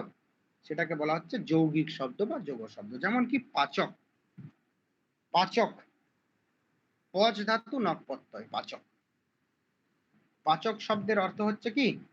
এখানে যিনি পাক করেন, তাই তো? নক প্রত্যয়। আচ্ছা, কি চা দিচ্ছ নাকি এখন? একটু পরে খাবো, আমার পড়ানোটা হয়ে যাক, পরে পড়াইকে দাও। যাই হোক, পচ ধাতু নক প্রত্যয়, তাই তো? পাচক, তাহলে পাচক শব্দ অর্থ কি? যিনি পাক করেন, তাই তো? যিনি পাক করেন, যিনি পাক করেন, এটা এলো কথার থেকে? পচ ধাতু এবং নক প্রত্যয়। তাহলে এই পচ ধাতু নক প্রত্যয় থেকে আমি পাচ্ছি কি? পাচক ধাতু, যার অর্থ কি? যিনি পাক করেন। তাহলে এটা পেলাম কোথা থেকে? ধাতু এবং প্রত্যয়গত দিক দিয়ে ভেঙে তার অর্থটা পেলাম। তাহলে এরকম কিছু কিছু শব্দ আছে তার ডাইরেক্ট ধাতু প্রত্যয়গত দিক দিয়ে তার অর্থটা উঠে আসে। এই অর্থগুলো কি? যৌগিক শব্দ, তাই তো? এটা কি? তার অবয়ব শক্তির দিক দিয়ে, ওই যে অবয়ব কথাটা ব্যবহার করলাম, যখন তার অবয়ব মানে ধাতু এবং প্রত্যয়গত যে অবয়ব, সেই অবয়ব থেকে যখন আমি অর্থটা পাই তখন সেটাকে যৌগিক শব্দ। দ্বিতীয় নাম্বার রূঢ় বা রূঢ়ি শব্দ। যখন তার অবয়বগত দিক দিয়ে তার অর্থ হয় না, যখন তার অর্থ করতে গেলে সমুদয় শক্তিকে নিতে হয়, তাই তো? সমুদয় শক্তির দ্বারা তার অর্থ করতে হয়, তখন সেটাকে কি বলা হচ্ছে? তখন সেই শব্দকে বলা হচ্ছে রূঢ়ি শব্দ। তখন সেই শব্দকে বলা হচ্ছে কি? সমুদায় কি বললেন? সমুদায় শক্তি, একটা প্রচলিত অর্থ আছে। প্রত্যেকটা শব্দের একটা অবয়বগত অর্থ আছে ধাতু প্রত্যয়গত, আবার প্রত্যেকটা শব্দের এটা বুঝেছি। হ্যাঁ, প্রত্যেকটা শব্দের একটা অবয়বগত অর্থ আছে ধাতু প্রত্যয়গত, এবং প্রত্যেকটা শব্দের একটা প্রচলিত অর্থ আছে। যেমন হচ্ছে গো, যখন আমরা অবয়ব শক্তির দ্বারা অর্থ গ্রহণ না করে সমুদায় শক্তির দ্বারা অর্থ গ্রহণ করি কোন শব্দের, তখন সেটাকে বলা হবে রূঢ়ি শব্দ বা রূঢ় শব্দ। যেমন কি গো, গো মানে কি? যা গমন করে। গো, গম ডো, মানে যা গমন করে। গম ধাতুর উত্তর ডো প্রত্যয় করে আমরা গো পাই, মানে গো ধাতুতে ক্রিয়া বোঝায়, মানে গমন ক্রিয়া, মানে কি? যা গমন করে। তাহলে এরকম যদি আমি অবয়বে গো শব্দটাকে ভাঙি গমড, তাহলে যা গমন করে এরকম অর্থ হচ্ছে। তাহলে যা গমন করে এরকম যদি অর্থ হয়, তাহলে শুধু গমনকারী গোগুলো কি গো বলতে পারবো? যে গোটা শুয়ে আছে হ্যাঁ, যে গোটা ঘুমাচ্ছে তাকে আমি গো বলতে পারবো না। তার জন্য গো শব্দের অর্থ করতে গিয়ে আমাদের সমুদয় প্রচলিত অর্থ গ্রহণ করতে হয়, যে গো মানে এরকম একটা বিশেষ আকৃতি বিশিষ্ট প্রাণী। বোঝা গেল? তাহলে এটা হচ্ছে রুড়ি বা রুড়ো। 3 নাম্বার হচ্ছে কি যোগরূঢ়। যোগরূঢ় মানে আমাদের এমন অনেক শব্দ আছে যে শব্দগুলোর ক্ষেত্রে কি হয় না, কিছুটা যোগ কিছুটা রূঢ়র ব্যবহার করা হয়, কিছুটা অবয়ব শক্তি কিছুটা সমুদয় শক্তির ব্যবহার করে অর্থ করা হয়। মানে এমন কিছু শব্দ আছে যে শব্দের অর্থ করতে গিয়ে কিছুটা অবয়ব শক্তির ব্যবহার করা হয়, কিছুটা সমুদায় শক্তির ব্যবহার করা হয়। যেমন কি পঙ্কজ, পঙ্কজ, পঙ্কজ, এটা ভুলে গেলাম। পঙ্কজটা বলো তো। আচ্ছা, পঙ্কজের এটা আমি বলে দিচ্ছি বিভক্তিটা। দাঁড়াও 1 মিনিট। পঙ্কজ, প্রলয়, পঙ্কজের অবয়বটা বলতো। পঙ্কজ, না না ওটা নয়, আমি শুধু ধাতু এবং প্রত্যয়টা বলছি। জনধাতু, পং আর জন। পঙ্ক একটা আলাদা শব্দ, জনধাতু ঘয়। আচ্ছা, ঘয়, আচ্ছা।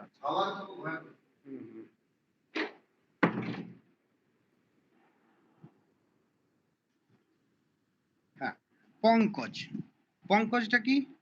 পং পূর্বক জন ধাতুর উত্তর ঘয় প্রত্যয় করে আমরা কি করছি না পঙ্কজ।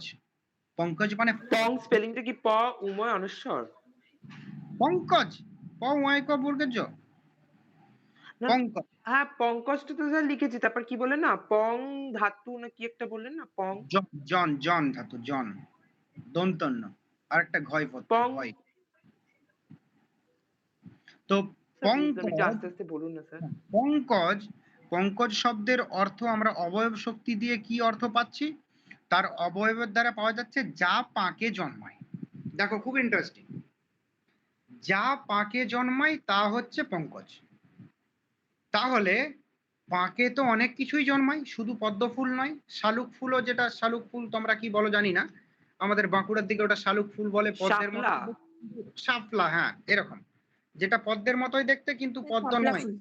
হ্যাঁ, শাপলা, যাই হোক। তো ওরকম ওগুলোও জন্মায়, বিভিন্ন দলাস শ্যাওলা জন্মায়, আমার শামুক জন্মায়, ঝিনুক জন্মায়, সব পাকে। তাহলে পঙ্কজ কথার অবয়ব শক্তি দ্বারা ভেঙে আমরা অর্থ পাচ্ছি যে যা পাকে জন্মায়। তাহলে যা পাকে জন্মায়, পাকে অনেক কিছুই জন্মায়। তাহলে আমি শুধু পঙ্কজ দ্বারা পদ্মকেই কেন বলবো না? সেই ক্ষেত্রে আমাদের সমুদায় শক্তি গ্রহণ করতে হবে না, যে পঙ্কজ মানে পদ্ম, এতগুলোর মধ্যে এই এতগুলো পাকে জন্মানো বস্তুর মধ্যে আমি শুধু পঙ্কজ বলবো এই বিশেষ গাছটিকে, যেটি এরকম ফুল দেয়, যেটা পুজোতে কাজে লাগে। বোঝা গেল? এটা সমুদয় শক্তি। সমুদয় শক্তি মানে যেটা প্রচলিত অর্থ, যে আমাদের অনেক ক্ষেত্র আছে যেখানে অবয়ব শক্তি কাজে লাগে না, সেখানে আমাদের সমুদয় শক্তি অর্থ করতে হয়। আবার অনেক ক্ষেত্র আছে যেখানে অবয়ব শক্তি এবং সমুদয় শক্তি বোধ আমাদের অর্থকরণের ক্ষেত্রে কাজে লাগে, যেমন পঙ্কজ। বোঝা গেল? আরেকটা লাস্টে যেটা হচ্ছে যে তোমার যোগরূঢ়, এটা যৌগিক রূঢ়। মানে কখনো কখনো যোগের দ্বারা, মানে কখনো কখনো অবয়ব শক্তির দ্বারা অর্থ করা হয় কোনো কোনো শব্দের, কখনো কখনো সমুদায় শক্তির দ্বারা। যেমন হচ্ছে উদ্ভিদ নামক এক প্রকার উদ্ভিদ নামক এক প্রকার যজ্ঞকে বোঝায়। আগেরটার সাথে পার্থক্য কি? বলছি আগেরটা হচ্ছে যে সর্বদাই কিছুটা ক্ষেত্রে আমার অবয়ব শক্তি কাজে লাগছে, কিছুটা ক্ষেত্রে সমুদয় শক্তি কাজে লাগছে। অবয়ব এবং সমুদয় দুটো নিয়েই অর্থ হচ্ছে। অবয়ব শক্তির দ্বারা বোঝানো হচ্ছে যা পাকে জন্মায়, আর সমুদয় শক্তির দ্বারা বোঝাচ্ছে যে এই পাকে জন্মানো বস্তুগুলোর মধ্যে এইটাই হচ্ছে, এই উদ্ভিদটা হচ্ছে পদ্ম। বোঝা গেল? তো এইটা কি, এটা হলো লাস্টেরটা, যেটা যে যৌগিক রূঢ়। যৌগিক রূঢ়টা হলো কি না, কখনো কখনো অবয়ব শক্তির দ্বারা অর্থ হয়, কখনো কখনো সমুদয় শক্তির দ্বারা। মানে যখন অর্থ হয় তখন কোনো একটার দ্বারা অর্থ হয়। যেমন উদ্ভিদ, উদ্ভিদ আর কিফ, উদ্পূর্বক ভিদ ধাতুর উত্তর কিপ প্রত্যয়। তো উদ্ভিদ কিফ, যা ঊর্ধ্বদেশ ভেদন করে ওঠে সেটা উদ্ভিদ। তাহলে উদ্ভিদ নামক এক প্রকার মানে উদ্ভিদ যা ঊর্ধ্বদেশ ভেদন করে ওঠে, এটা হচ্ছে উদ্ভিদের অবয়ব শক্তির দ্বারা প্রাপ্ত। তাহলে আমরা কোনো এই সাধারণ ক্ষেত্রে উদ্ভিদ মানে কি, এই উদ্ভিদ মানে এই অবয়ব শক্তির ধরেই অর্থ করি। আবার কখনো কখনো প্রাচীনকালে সাধুরা কি উদ্ভিদ নামক এক প্রকার যজ্ঞের কথাও বলতেন।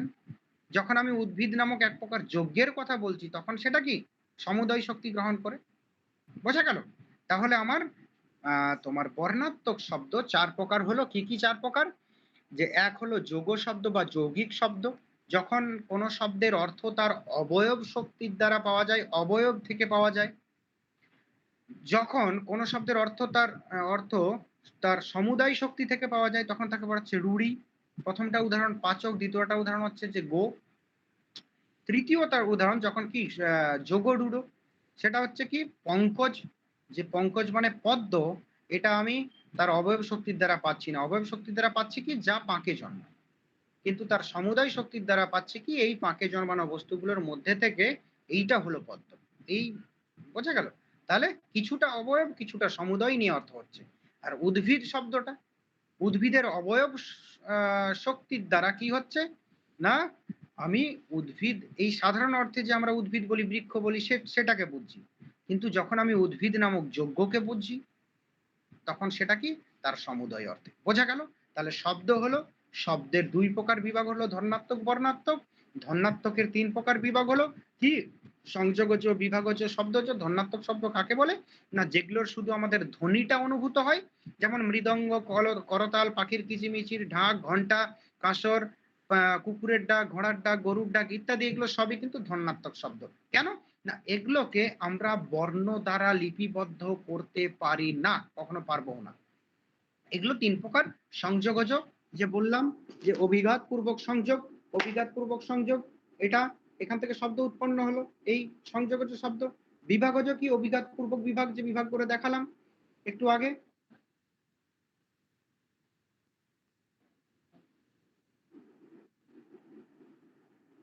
অভিঘাত পূর্বক বিভাগ মানে কি জোর পূর্বক বিভাগ। যেমন এটা একটা উদাহরণ আছে, বাঁশের গাঁট ফাটা, দেখবে ফট ফট করে ফাটবে, মানে এরকম একটা বাঁশ, মাঝখানে প্রথমে কাটারি দিয়ে মাঝখানটা একটু দিয়ে দেবে, তারপর ওই মুগুরে করে কাটারিটার এই প্রান্তে একবার এই প্রান্তে একবার দেবে, তারপর দুদিকে দুজন এইভাবে টানবে, এখানে পা দেবে আর উপর দিকটা টানবে, দেখবে বাঁশের গাঁটগুলো ফাট ফাট ফাট ফাট করে ফাটবে। মানে এটা এক সুন্দর উদাহরণ যে বিভাগজ শব্দ, বিভাগের ফলে যে শব্দ উৎপন্ন হয়। যাই হোক, 3 নাম্বার শব্দ যে শব্দ আমি বলে দিয়েছি, যে প্রথম উৎপন্ন শব্দের পর থেকে শ্রোতার কানে পৌঁছানো পর্যন্ত যে শব্দ, সেগুলো সবই শব্দজ শব্দ। আর এইটা কি বললাম না, এটা হচ্ছে যোগ শব্দ, রূঢ়ি শব্দ, যোগরূঢ়, যোগরূঢ়। যোগ কোনটা? পাচক, শুধু অবয়ব শক্তি থেকে অর্থ করা যায়। রূঢ়ি শব্দ কোনটা? যার সমুদয় শক্তি থেকে অর্থ করা হয়, যেমন হচ্ছে কি, যেমন গো, গম, ডো, গো। আর তৃতীয় হচ্ছে যৌগিক যোগরূঢ়, যেটা যোগ এবং রূঢ় দুটো মিলিয়ে অর্থ হয়, তাই তো, দুটোই দরকার তার অর্থ করানোর জন্য। পঙ্কজ, তার অবয়ব শক্তির দ্বারা সে যে পাঁকে জন্মায় সেটা জানা যায়, তার সমুদয় শক্তির দ্বারা সে যে পদ্ম সেটা জানা যায়। এবং আরেকটা হচ্ছে কি, কখনো কখনো অবয়ব শক্তি, কখনো কখনো সমুদয় শক্তি, অর্থাৎ কি কখনো কখনো তার ধাতু প্রত্যয় ইত্যাদিগত দিক দিয়ে অর্থ করা হয়, কখনো কখনো সাধারণ দিক দিয়ে অর্থ করা হয়। যেমন কি, যেমন হচ্ছে তোমার উদ্ভিদ, উদ্ভিদ কি যা ঊর্ধ্বদেশ ভেদন করে ওঠে, এটা সাধারণ অর্থে তার কি না, তার তোমার অবয়বগত দিক দিয়ে তার অর্থ করা হয় কি না, যা ঊর্ধ্বদেশ ভেদন করে ওঠে, তাই তো। এটা কি তার অবয়ব শক্তির দ্বারা জানা গেল। আবার এই উদ্ভিদটা কি আবার অনেক সময় উদ্ভিদ নামক যোগ্য অর্থে যখন প্রয়োগ করে তখন সেটা কি, তখন সেটা অবয়বগত দিক দিয়ে নয়, সেটা সমুদয় শক্তির দিক দিয়ে। তাহলে এটা কি, উদ্ভিদ শব্দটা কখনো কখনো অবয়ব শক্তি, কখনো কখনো সমুদয় শক্তির দিক দিয়ে অর্থ করা হয়। বোঝা গেল? তাহলে আমাদের শব্দের বিভাগটা হলো, এরপর আমরা একটা অন্য জায়গায় আসি, তাই তো। এই পর্যন্ত কারো কিছু সমস্যা থাকলে আগে বলো, তারপর আমরা এগোবো।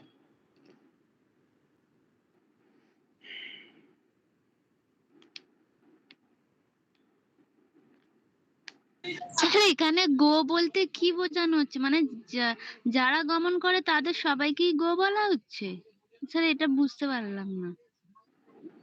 স্যার গো শব্দের উদাহরণটা। বুঝতে পারছি, বুঝতে পারছি। এখানে গো বলতে শুধুমাত্র গমনকারী গো, গম ডো, তাই তো? তো এখানে শুধুমাত্র গমনকারী গোকে বোঝানো হচ্ছে। কিন্তু গমনকারী গো বাদ দিয়েও তো আমাদের অন্যান্য গো আছে। যে গরুগুলো বসে আছে, ঘুমাচ্ছে, তাই তো? যে গরুগুলো দাঁড়িয়ে আছে, চুপচাপ দাঁড়িয়ে আছে, সেই গরুগুলোকে তো আমরা গো বলতে পারি না তাহলে এই অর্থের দিক দিয়ে। তার জন্য এই অর্থটাকে বাদ দিতে হচ্ছে। এখানে বাদ দিয়ে আমাদের সমুদয় শক্তি গ্রহণ করতে হচ্ছে যে আমাদের গো মানে বিশেষ একটা অঙ্গ প্রত্যঙ্গ ওয়ালা একটা বিশেষ গরু। বোঝা গেল? হ্যাঁ স্যার, এবার বুঝেছি। আর কারো কিছু সমস্যা নেই তাহলে? তাহলে আমরা শব্দের এর দিকে এগোই।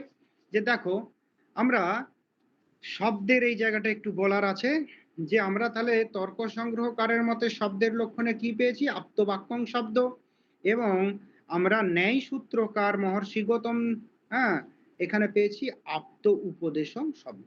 আপ্ত ব্যক্তির উপদেশী শব্দ, আপ্ত ব্যক্তির বাক্যই শব্দ। আপ্ত ব্যক্তির বাক্যই শব্দ এটা বলছেন তর্ক সংগ্রহকার, আর আপ্ত ব্যক্তির উপদেশ শব্দ এটাকে বলছেন, এটা বলছেন তোমার ন্যায় সূত্রকার। দুটোরই যাই অর্থ করি না কেন, মোট কথা কি হবে না, আপ্ত ব্যক্তির যে বাক্য বা উপদেশ সেটাই হচ্ছে কি, সেটাই হচ্ছে তোমার শব্দ, তাই তো? তাহলে এখানে প্রশ্ন হবে প্রথমেই, আপ্ত কাকে বলে? তর্ক সংগ্রহকার তো 4টে বৈশিষ্ট্য দিয়ে বলে দিয়েছে, ভ্রম, প্রমাদ, বিপ্রলিপ্সা এবং করণ পাঠক। মনে আছে কিনা তর্ক সংগ্রহ যারা পড়েছো? ভ্রম, প্রমাদ, বিপ্রলিপ্সা এবং করণ পাঠক, এই 4 প্রকার বৈশিষ্ট্য বলে দিয়েছে তর্ক সংগ্রহকার। তর্ক সংগ্রহকার পরবর্তী এসছে, প্রথমে ন্যায় সূত্রকার। ন্যায় সূত্রকার তখন এই বৈশিষ্ট্যগুলো আলাদা করেননি। হ্যাঁ, আমরা ন্যায় সূত্রকারেরটা পরে পড়বো, তর্ক সংগ্রহটা আগে জেনে নিই। এগুলোই তিনি দেখা যাবে তর্ক সংগ্রহকার শুধু বিভিন্ন ভিন্ন নাম দিয়ে দিয়েছেন, আলাদা করে ফেলেছেন, এগুলোই তিনি একসঙ্গে কত সুন্দর হবে ন্যায় সূত্রকার বলেছেন আমরা দেখব। তর্ক সংগ্রহকার কি বলছেন? শব্দের লক্ষণে আপ্ত বাক্যং শব্দ, আপ্ত ব্যক্তির যে বাক্য সেটাকে শব্দ বলা হচ্ছে। তো তাহলে আপ্ত কাকে বলে? যে ভ্রম, প্রমাদ, বিপ্রলিপ্সা, করণ পাঠক। ভ্রম, প্রমাদ, বিপ্রলিপ্সা এবং করণ পাঠক। তাহলে ভ্রম, প্রমাদ, বিপ্রলিপ্সা, করণ পাঠক, এই 4টে দোষশূন্য ব্যক্তিকে বলা হবে আপ্ত ব্যক্তি। ভ্রম মানে কি? ভ্রম মানে যথার্থ হবে কোনো বিষয়কে না জানা। যথার্থ হবে কোনো বিষয়কে না জানা। আমি রজ্জুতে সর্প ভ্রম, ভ্রম বলি কেন না, আমি যথার্থ হবে তো জানি না, আমি আসলে ওটি রজ্জু আমি জানছি সর্পরূপে। তাহলে যথার্থ হবে কি বিষয়টাকে জানা হলো? হলো না। তাহলে এরকম যথার্থ হবে কোনো বিষয়কে আমি যদি নাই জানি এবং তা না জেনে আমি যদি সেই বিষয় সম্পর্কে কাউকে জ্ঞান দিতে যাই, সেই বিষয় সম্পর্কে আমি উপদেশ করতে যাই কাউকে, তাহলে সেটা কি ঠিক হবে? হবে না। তার জন্যই বলা হচ্ছে যথার্থ হবে কোনো বিষয়কে না জানা, এটা হচ্ছে কি ভ্রম। প্রমাদ মানে কি? অসাবধানতা। যেমন হচ্ছে কোনো ধরো মাতাল, কোনো প্রচুর মদ খেয়েছে, উল্টো পাল্টা বকছে, মানে কি? তিনি অসাবধান, তিনি নিজে সম্পর্কে সাবধান নয়, সেরকম ব্যক্তিকে আপ্ত বলা যাবে না। তার কাছে কি উপদেশ নেবে? সে তো ভুলভাল বকছে, তার কাছে কেউ উপদেশ নিতে কি যাবে? কেউ যাবেই না, দূর থেকে পালিয়ে যাবে, তাই তো? তাহলে এটা হচ্ছে কি প্রমাদ। বিপ্রলিপ্সা কোনটা? বিপ্রলিপ্সা মানে হচ্ছে যে শ্রোতাকে বঞ্চনা করার ইচ্ছা, শ্রোতাকে বঞ্চনা করার ইচ্ছা। যেমন হচ্ছে রাজনৈতিক নেতা, যে কোনো রাজনৈতিক নেতা বেশিরভাগ ক্ষেত্রে কি বলে? ভোটের আগে বলে, আচ্ছা আপনার ঘরের এখানে এটা কাঁচা রাস্তা আছে, কোনো চিন্তা নেই, এটা একদম হীরের রাস্তা করে দেওয়া হবে, শুধু ভোটটা দিয়ে দিন। তারপর দেখা গেল ভোট হলো, যথারীতি সবকিছু হলো, ভোটের পর আর 5 বছর তার দেখাই গেল না, ঠিক আছে, আর এখানের রাস্তা যেমন ছিল আরো আরো কাদার রাস্তা হয়ে গেল। এইটা, এই যে শ্রোতাকে বঞ্চনা করার ইচ্ছা মানে মিথ্যা প্রতিশ্রুতি, এটা হলো কি বিপ্রলিপ্সা। আর করোনা পাঠম মানে কি? ইন্দ্রিয় দুর্বলতা। ইন্দ্রিয় দুর্বলতা, ধরো আমি কানে শুনতে পাই না, আমার সব ইন্দ্রিয় ঠিকঠাক আছে, তাই তো? আমি সব বিষয়কে যেভাবে জানতে পারবো, ধরো কেউ কানে শুনতে পায় না, সে ততটা ভালো যথার্থ করে জানতে পারবে না সেই বিষয়কে। যে ধরো চোখে দেখতে পায় না, তাই তো? আমি যেভাবে ওই বিষয়টাকে দেখতে মানে বুঝতে পারবো সেই দৃশ্যটাকে, যে চোখে দেখতে পায় না সে কিন্তু অতটা বুঝতে পারবে না। তাহলে একটা ওরকম দৃশ্য বিষয় সম্পর্কে যে চোখে দেখতে পায় না তার কাছে উপদেশ নেওয়ার চেয়ে উপদেশ কি নিতে যাবে কেউ? নিতে যাবে না। যে দেখেছে ওটাকে ভালো করে দেখতে পারে সে, তার কোনো ফল নেই এবং তার জ্ঞান আছে ওই সম্পর্কে, তার কাছে জ্ঞান নিতে যাবে লোকে। তাহলে আপ্ত ব্যক্তি হতে গেলে, যথার্থ বক্তা হতে গেলে, আপ্ত ব্যক্তি মানে যথার্থ বক্তা, যথার্থ বক্তা হতে গেলে চারখানা দোষ শূন্য হতে হবে। এক হচ্ছে কি, ভ্রম শূন্য হতে হবে, মানে প্রথম কথা যে তাকে সেই বিষয় ভালো করে জানতে হবে, যথার্থ হবে জানতে হবে। প্রমাদ মানে তাকে ওই সাবধান হতে হবে যে কোনো বিষয়ে, অসাবধান অবলম্বন করলে হবে না, সাবধানতা অবলম্বন করতে হবে, তাই তো। বিপ্রলিপ্সা মানে কি, তাকে মিথ্যা প্রতিশ্রুতি দিলে হবে না, যা হয় তাকে সত্য প্রতিশ্রুতি দিতে হবে। আর করোনা পাঠক, করোনা পাঠক মানে হলো যে তোমার কি বলে ইন্দ্রিয়ের দুর্বলতা, মানে আপ্ত ব্যক্তি হতে গেলে ইন্দ্রিয় দুর্বল থাকা চলবে না। বোঝা গেল? আপ্ত ব্যক্তি হতে গেলে ইন্দ্রিয়ের দৌর্বল্য থাকা চলবে না, মানে প্রত্যেকটা ইন্দ্রিয় ঠিকঠাক থাকতে হবে। বোঝা গেল? তো স্যার বলো বলো। স্যার বলছি, এখনকার দিনে তো চশমা বেরিয়ে গেছে, কানের মেশিনও বেরিয়ে গেছে। তো আগেকার দিনে তো তখন ওটা ছিল না বলে ইন্দ্রিয় দৌর্বল্যটা মানে একটা ফ্যাক্ট ছিল, কিন্তু এখনকার দিনে তো সেটা কি একটা ফ্যাক্ট হবে মানে আপ্ত ব্যক্তির ক্ষেত্রে? অবশ্যই ফ্যাক্ট। এরকম নেই দেখবে যারা জন্মান্ধ বা জন্মবধির, তাদেরকে বিজ্ঞান ঠিক করে দিতে পারছে, অসম্ভব। এখন একটা রিসার্চ, এই রাশিয়ার একজন বিজ্ঞানী রিসার্চ করেছে যে তার নাকি ওটা হলে যে জন্মান্ধ ব্যক্তিও দেখতে পাবে বা জন্মবধিরের শুনতে পাবে, এখনো কিন্তু আসেনি, তাই তো। কিন্তু এখনো পর্যন্ত এরকম নয়, দেখবে যাদবপুরের দীপায়ন পট্টনায়ক দেখবে দেখতে পায় না, কিন্তু তাহলে তো চাইলেই দীপায়ন বাবু করে নিতে পারতেন, টাকার তো অভাব নেই, কেন পাচ্ছেন না? কেন অনেক চেষ্টা করেছেন, ইভেন বিদেশেও। বোঝা গেছে? তাহলে এটা তো অবশ্যই একটা ফ্যাক্ট যে একজন যার সব ইন্দ্রিয়গুলো ঠিকঠাক আছে সে যেভাবে বস্তুর জ্ঞানটা লাভ করবে, যার সব ইন্দ্রিয় ঠিক সে পারবে না কোন একটা দিকে। হ্যাঁ এইটা ঠিক, যার চোখ নেই তার কিন্তু অন্যান্য ইন্দ্রিয় আমাদের সাধারণ ইন্দ্রিয় থেকে ওদের স্ট্রং হয়ে যায়। ওরা হাতে দেখে টাকা চিনে নেয়, কোনটা 20 টাকার নোট, কোনটা 10 টাকার নোট, কোনটা কত টাকার কয়েন। কিছু পাওয়ারটা বেড়ে যায় তাদের, ঠিক কথায়, কিন্তু সেই ইন্দ্রিয়ের কাজটা তো সে করতে পারছে না। বোঝা গেল? তার জন্য আপ্ত ব্যক্তির লক্ষণে কিন্তু এই 4টে বৈশিষ্ট্য কিন্তু দেওয়া হয়েছে। যাই হোক, এটা তর্ক সংগ্রহকারের মত। এরপর ন্যায় সূত্রে, ন্যায় সূত্রকার মহর্ষি গৌতম বলছেন কি, আপ্ত উপদেশ শব্দ। এখানে তিনি আপ্ত বাক্য, আপ্ত কাকে বলছেন, আপ্ত ব্যক্তি কাকে বলছেন না, সুন্দর করে এটা লিখে নাও, যিনি, এটা বলছি এটা লিখে নাও, যিনি যথার্থভাবে কোনো বিষয়কে জেনেছেন,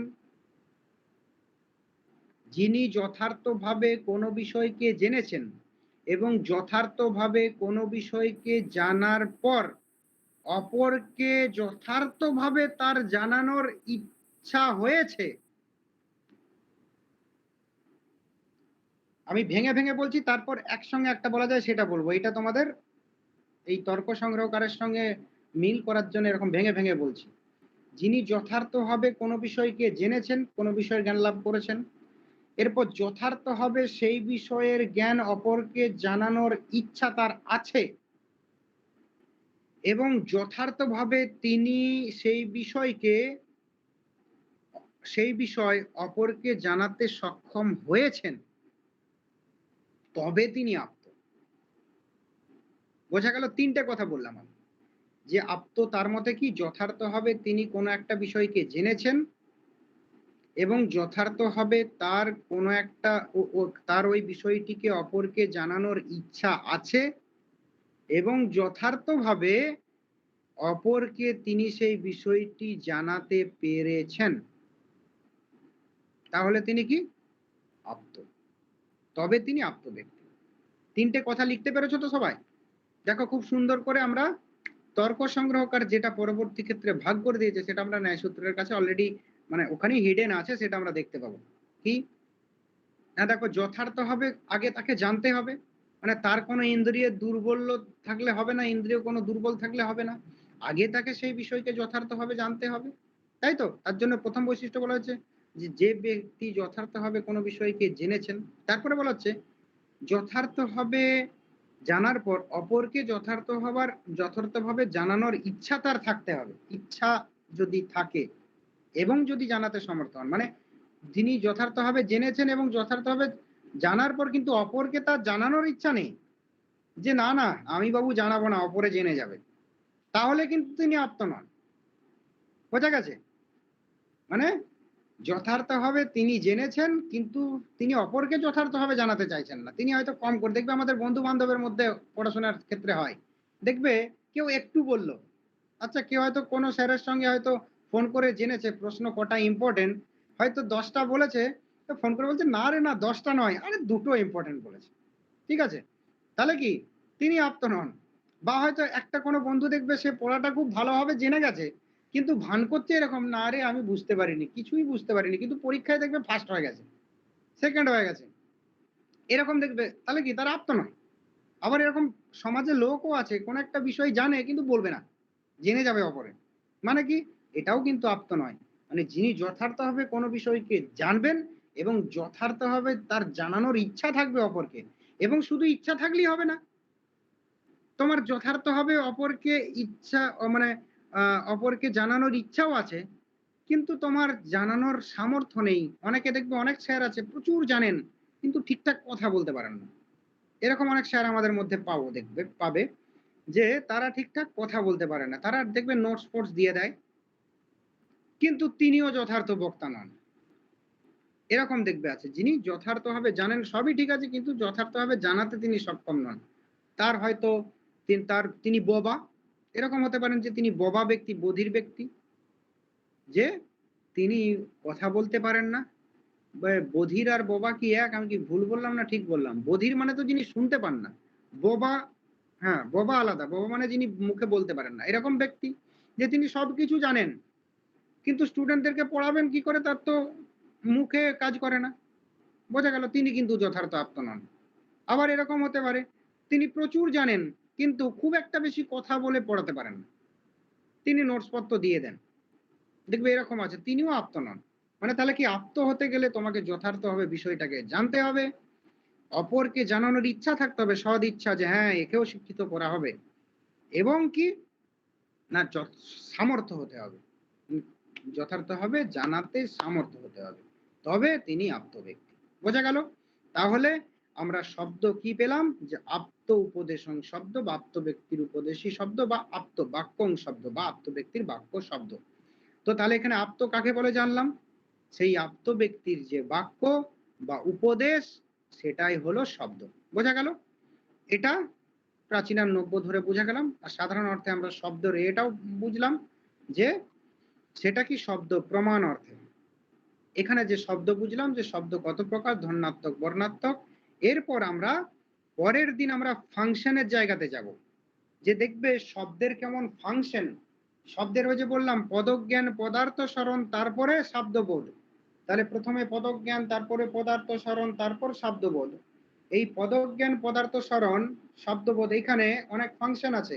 এই পদ দেখে পদার্থ স্মরণও হতে পারে, পদ দেখে আমার আকাশের উপস্থিতিও হতে পারে। হ্যাঁ, তো এইটা আমি একটু মনে হয় বলেই দিই, তাহলে তোমাদের শক্তি থেকে শুরু করা যাবে নাকি? আর একটু বলে দেব, বোরিং লাগছে না তো? হ্যাঁ দাদা বলুন।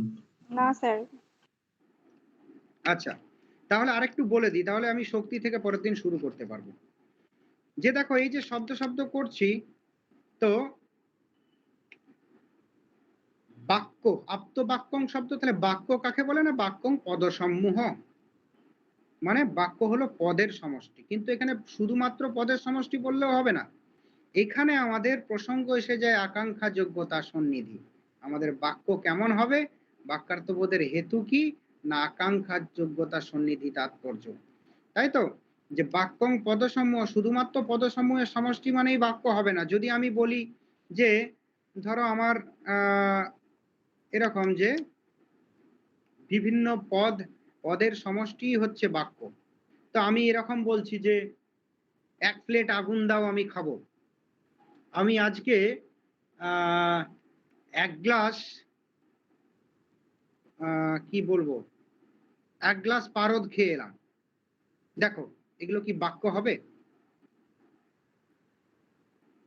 এক গ্লাস আমি এক প্লেট, আমি একটা রেস্টুরেন্টে গেলাম, বললাম এক প্লেট আগুন দাও আর একটু 200 গ্রাম কয়লা দিয়ে দাও, সঙ্গে এক গ্লাস জল, তাহলে কি বলবে তোমাকে রেস্টুরেন্টের লোক? বলবে পাগল, মানে কি? তাহলে বাক্য হচ্ছে না। তাহলে বাক্যার্থবোধের হেতুর প্রসঙ্গ এখানে আসছে, যে একটা বাক্য মানে হতে গেলে আমার কি ন্যায় মতে আমার কিন্তু কিছু ক্রাইটেরিয়া আছে, যে শুধুমাত্র বাক্যং পদসমূহ বলে দিলেই হবে না, তাই তো? সেখানে অর্থযুক্ত পদ হবে। আমি ওই বাক্যার্থবোধের হেতুতে পরে যাব, আজকে যাব না। আমি শুধু এখানে বেসিকটা বলে দিই, যে শুধুমাত্র বাক্যং পদসমূহ বললে হবে না, অর্থযুক্ত পদের সমষ্টিকে বাক্য বলতে হবে। যে কোনো পদকে, পদের সমষ্টিকে বাক্য বললে হবে না, অর্থযুক্ত পদের সমষ্টি এটি বাক্য, এটা বুঝে গেলাম। তো তাহলে আপ্তবাক্যং শব্দ, তাহলে আপ্ত ব্যক্তির অর্থযুক্ত যে বাক্য, তাই তো? মানে কি, যে বাক্যের কোনো না কোনো অর্থ আছে, সেরকম যে বাক্য প্রয়োগ, সেরকম যে বাক্যের দ্বারা উপদেশ, সেটাই হচ্ছে শব্দ। এইটুকু আমরা বুঝবো। এরপর আমরা বুঝছি কি, এরপর আমরা আলোচনাটা যেটা করতে চাইছি এইটুকুখানি, যে পদ এবং পদার্থ, হ্যাঁ, পদ এবং পদার্থ। দেখো, আমাদের পদজ্ঞান প্রথমে দরকার, তারপরে কি পদার্থ স্মরণ, শব্দবোধ। পদজ্ঞান, পদার্থ স্মরণ, শব্দবোধ, বোঝা যাচ্ছে তো? আমাদের প্রথমে কি হয়, আমাদের ধরো আমি যে বলেছিলাম যে আমরা দেখি একটা বিশেষ একটা কি বলে, আমরা শুনি বা আমরা বলি কি, বা আমরা লিখি কি একটা বিশেষ শব্দ বা পদকে, আমরা বুঝি একটা পদার্থকে, তাই তো?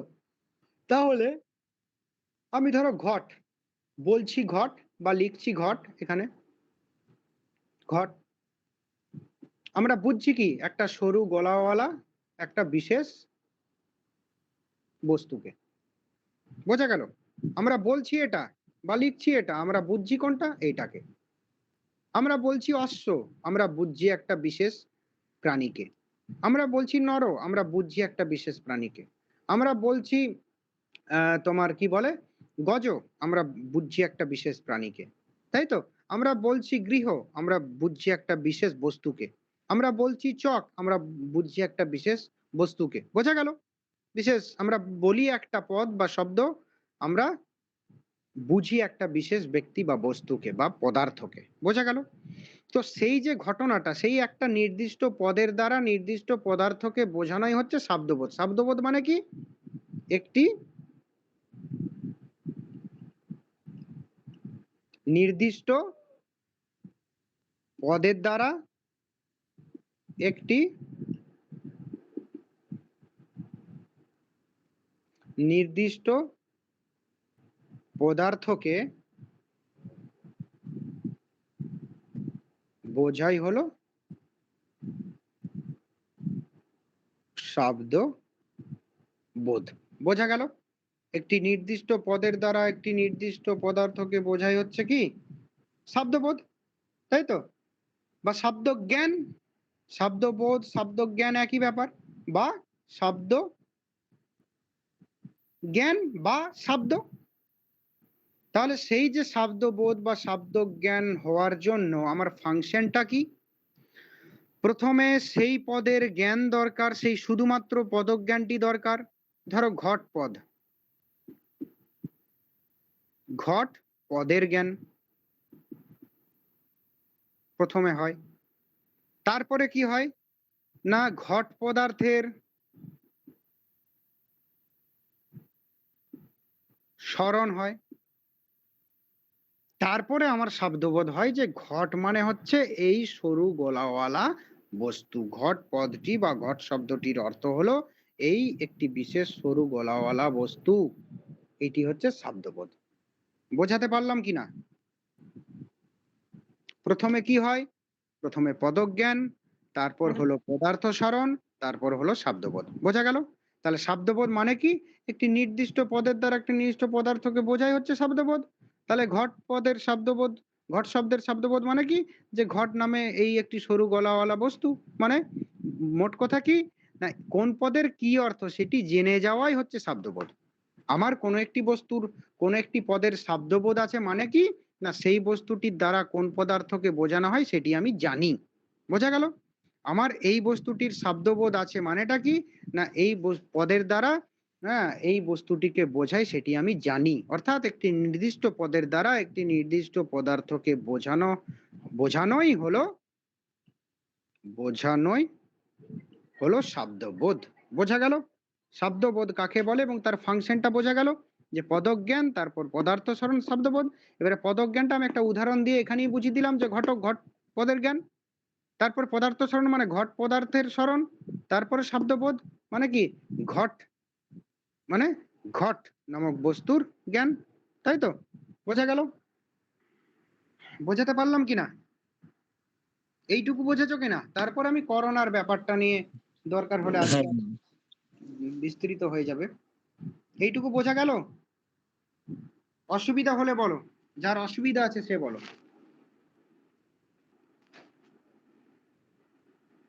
অসুবিধা নেই তাহলে কারো?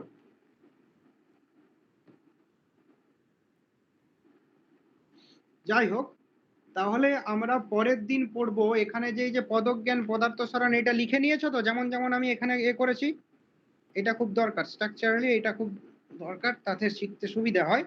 তো আমরা তাহলে এখানে পরের দিন এই যে কোনটা করণ কোনটা ব্যাপার, আমরা ওই যে ওখানে পদজ্ঞান পদার্থ স্মরণ, এখানে তো নব্যদের মতে কোনটা করণ, প্রাচীনদের মতে কোনটা করণ, একটু করণটা বলো দেখি। এটা সবার বলা উচিত, এটা বারবার হয়েছে। বলো এই শব্দবোধের ক্ষেত্রে নব্যদের মতে কোনটা করণ আর প্রাচীনদের মতে কোনটা করণ, বলো।